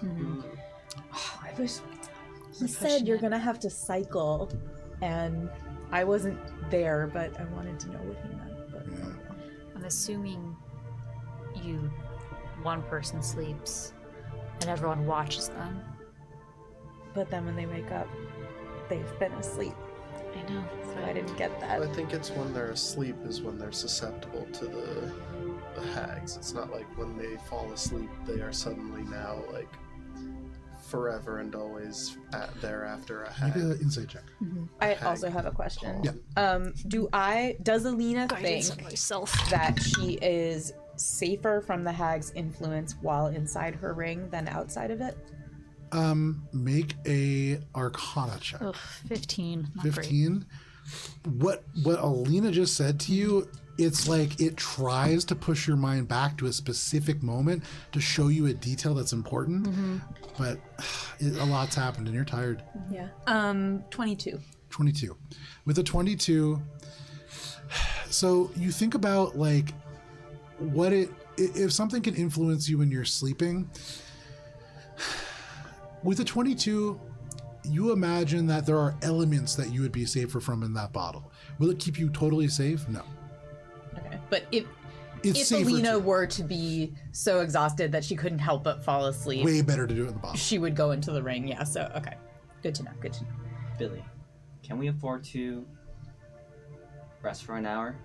I'm tired. If we rest, one of us will fall asleep. Can any of you do anything about this alarm trap? Yes. I But mean, does it make wouldn't- much sense? I feel like at this point the Goliaths probably already made it to them. Would I know if dispelling an alarm would essentially be the same as triggering an alarm spell? I would say with your previous kind of Arcana check, you would know that no. So when an alarm spell is triggered, you have to set a condition that will trigger that.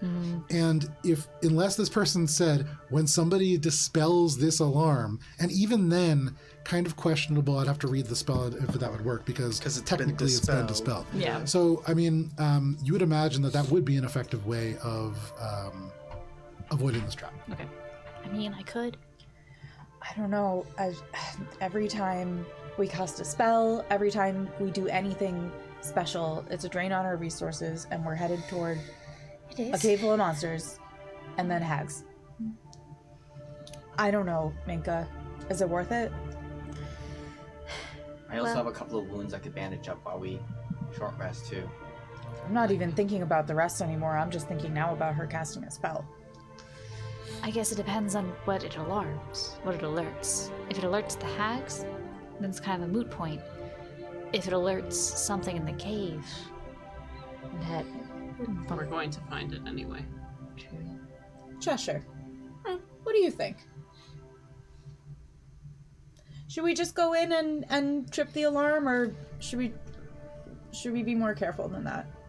Do you value your living state? Yeah. Don't trip the alarm. Yeah. Right, well, It's a valuable resource, but apparently a necessary one. yeah. I'll dispel it. And maybe if we reach the other side of the cave, we might not be immediately in tag territory.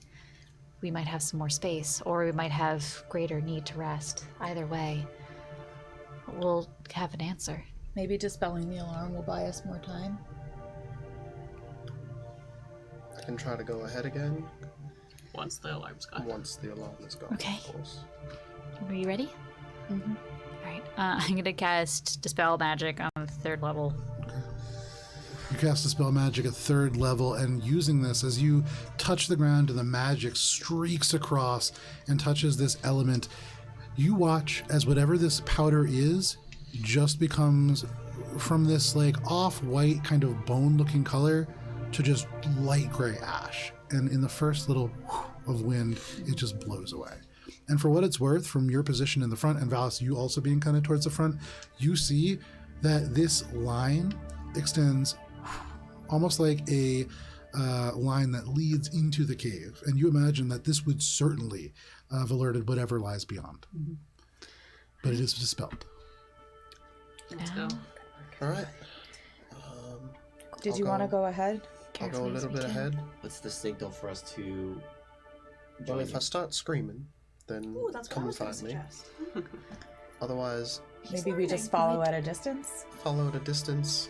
I'm gonna, if I have like a little, like one of my coins, can I like flick it in the light to kind of get a glimmer off of it? Is there any sort of light within the cave? So you're just throwing a piece of gold down the cave? No, like I'm saying to get their attention. Oh, I can see what you're saying. use Like it clicking the a flashlight on So and off. here Yeah. in this kind of like Like, little are there any- ravine, there's not a whole lot of light. And so even getting... So there's like no glimmers. There's no like torches or anything in the cave. No. Okay. It's Cast dark. dancing lights. I can't do that.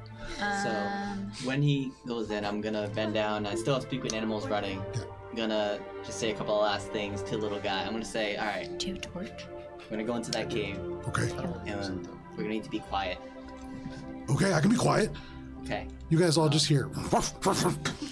And I'm gonna give him some bacon. Just kind of begins to chew. First, he takes it very gingerly out of your hands in the way that dogs do, where it's like very soft, and then takes it away and then just kind of eats it. And I'll start continue feeding him, and then I'll just say, like, you know, if we start fighting, just hide.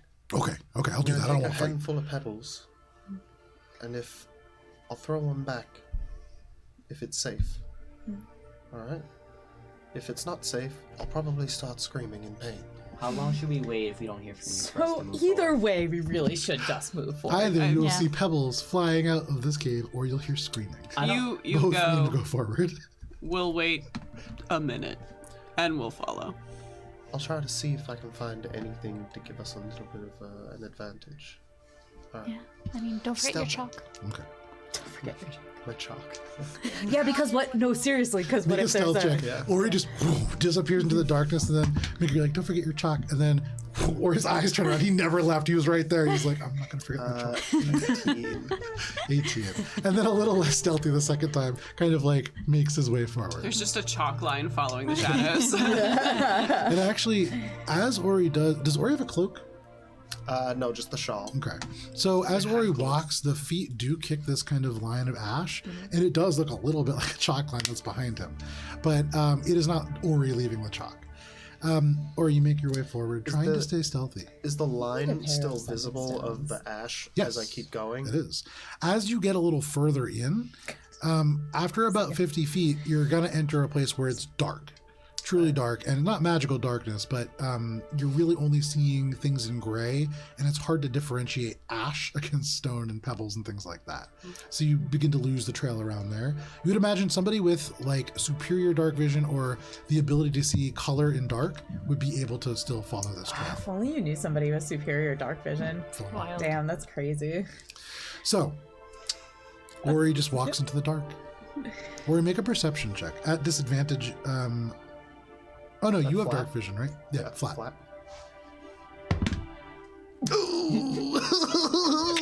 I can't see shit. I'm guessing that's single digits. So Ori, you Throw walk pebbles in, anytime. and the first 30 or 40 feet, the I'm in stone agony. looks very similar to what you've seen. Little bits of quartz, this light white stone that kind of pokes out in places. Here and there, you do see glints of purple and other things, but it's hard because every time you look, the shadows shift and move here. In the perfect darkness where you're just seeing layers of gray, it is very disorienting. You see pudding stone as you enter a little bit further in, elements of sedimentary rock and things that look, the whole of the structure changes a little and it looks a little bit more like there's been ambient moisture at some point here and made the walls a little bit smoother, the floor a little bit smoother, a little bit less gritty. And you know, you're really kind of focusing on that. You make it 30 feet in, you make it 60 feet in. Are people following? I'm following at a distance, like I said I would. Waited a minute. So who is leading the group? I'm aside from- gonna lead because it's dark in here and my dark vision is so good. Make a perception check. I will. In terms of the stealth, is this still considered a forest in the material? No plane? longer are you in the forest in the material plane. All right. Perception. But you are in the said? material plane. What's the over under that you just walked into another thing that you used? Oh no. 17. 17. I don't want to answer that. You make your way in with Alina leading, and Alina, you see every now and then just like a glimpse of Ori's like shawl as it goes around the corner or moves. And for what it's worth, Ori like really looking down a lot. They seem kind of distracted, and as you get about 60 feet in and the stone changes a little bit and becomes a little bit more slick, you realize like it does jolt you a little bit. And so you're looking down too. Everybody go ahead and make a perception check. Do I make a new one or? No. You're about 90 feet in now. The cave, for what it's worth, it's a little wider here. It's not any taller, but at least now, you know, if other people want to walk next to you, they can. You turn around and you could just barely make out Alina, who's kind of maybe like 50 feet back, 60 feet back at this point. If you wanted to wait and let them catch up, you can, but otherwise you can just keep going. 23. 23, okay. 23 also. 23 also. 19. Okay. Billy. Panic attack. It's everywhere. As everybody goes in, one by one, you watch as your party disappears into darkness. And this cave, which already felt small, as it swallows everybody that you came here with, it feels smaller and smaller. And even as you step in, though it is about 6 feet wide, you can't help but feel as if it's pinching you at the shoulders. Every time that you take a step, and especially when you get 60 feet in and the ground changes a little bit, you slip your foot a little bit and it feels like the walls just in, but they don't. You kind of catch yourself, you look up. It's narrow in here. It's really low and cramped. And so it's hard to pay attention. But for Cheshire and for Minka, and what did you roll, Velas? 19. 19. For Cheshire and for Minka. After about 60 feet, you really notice that a lot of your party is looking down at this weird floor. And the two of you look down, for you, Minka especially, who is interested in stones. You see evidence of, at one point, maybe like a river or some heavy element of moving water that has made very smooth stone here. It's dry, and so that means it hasn't been, it's a long time ago that this happened. And you look and you're seeing elements of quartz. You actually do see little bits, glints of what hint at pockets of agate kind of gaping from within. So this is a mineral rich area. This is a puzzling place to be in. And as you're kind of walking through, that keeps your eyes up. And both you and Cheshire, as Ori gets to about the 90-foot mark, you recognize that Ori has walked past a couple of things that he didn't see. But because it is 10:15, this is where we're going to end for this evening. Thank you for sticking with us for this session of Adventures in Oberon Courts of Everest. We will be back next week on Friday, 7 p.m. Eastern Standard Time. But if you can't wait that long, we'll be playing Mosaic Team 5, our original Starfinder campaign, 6:30 p.m. Eastern Standard Time on Thursday. But please stay safe. We'll see you next week. Goodbye. Bye.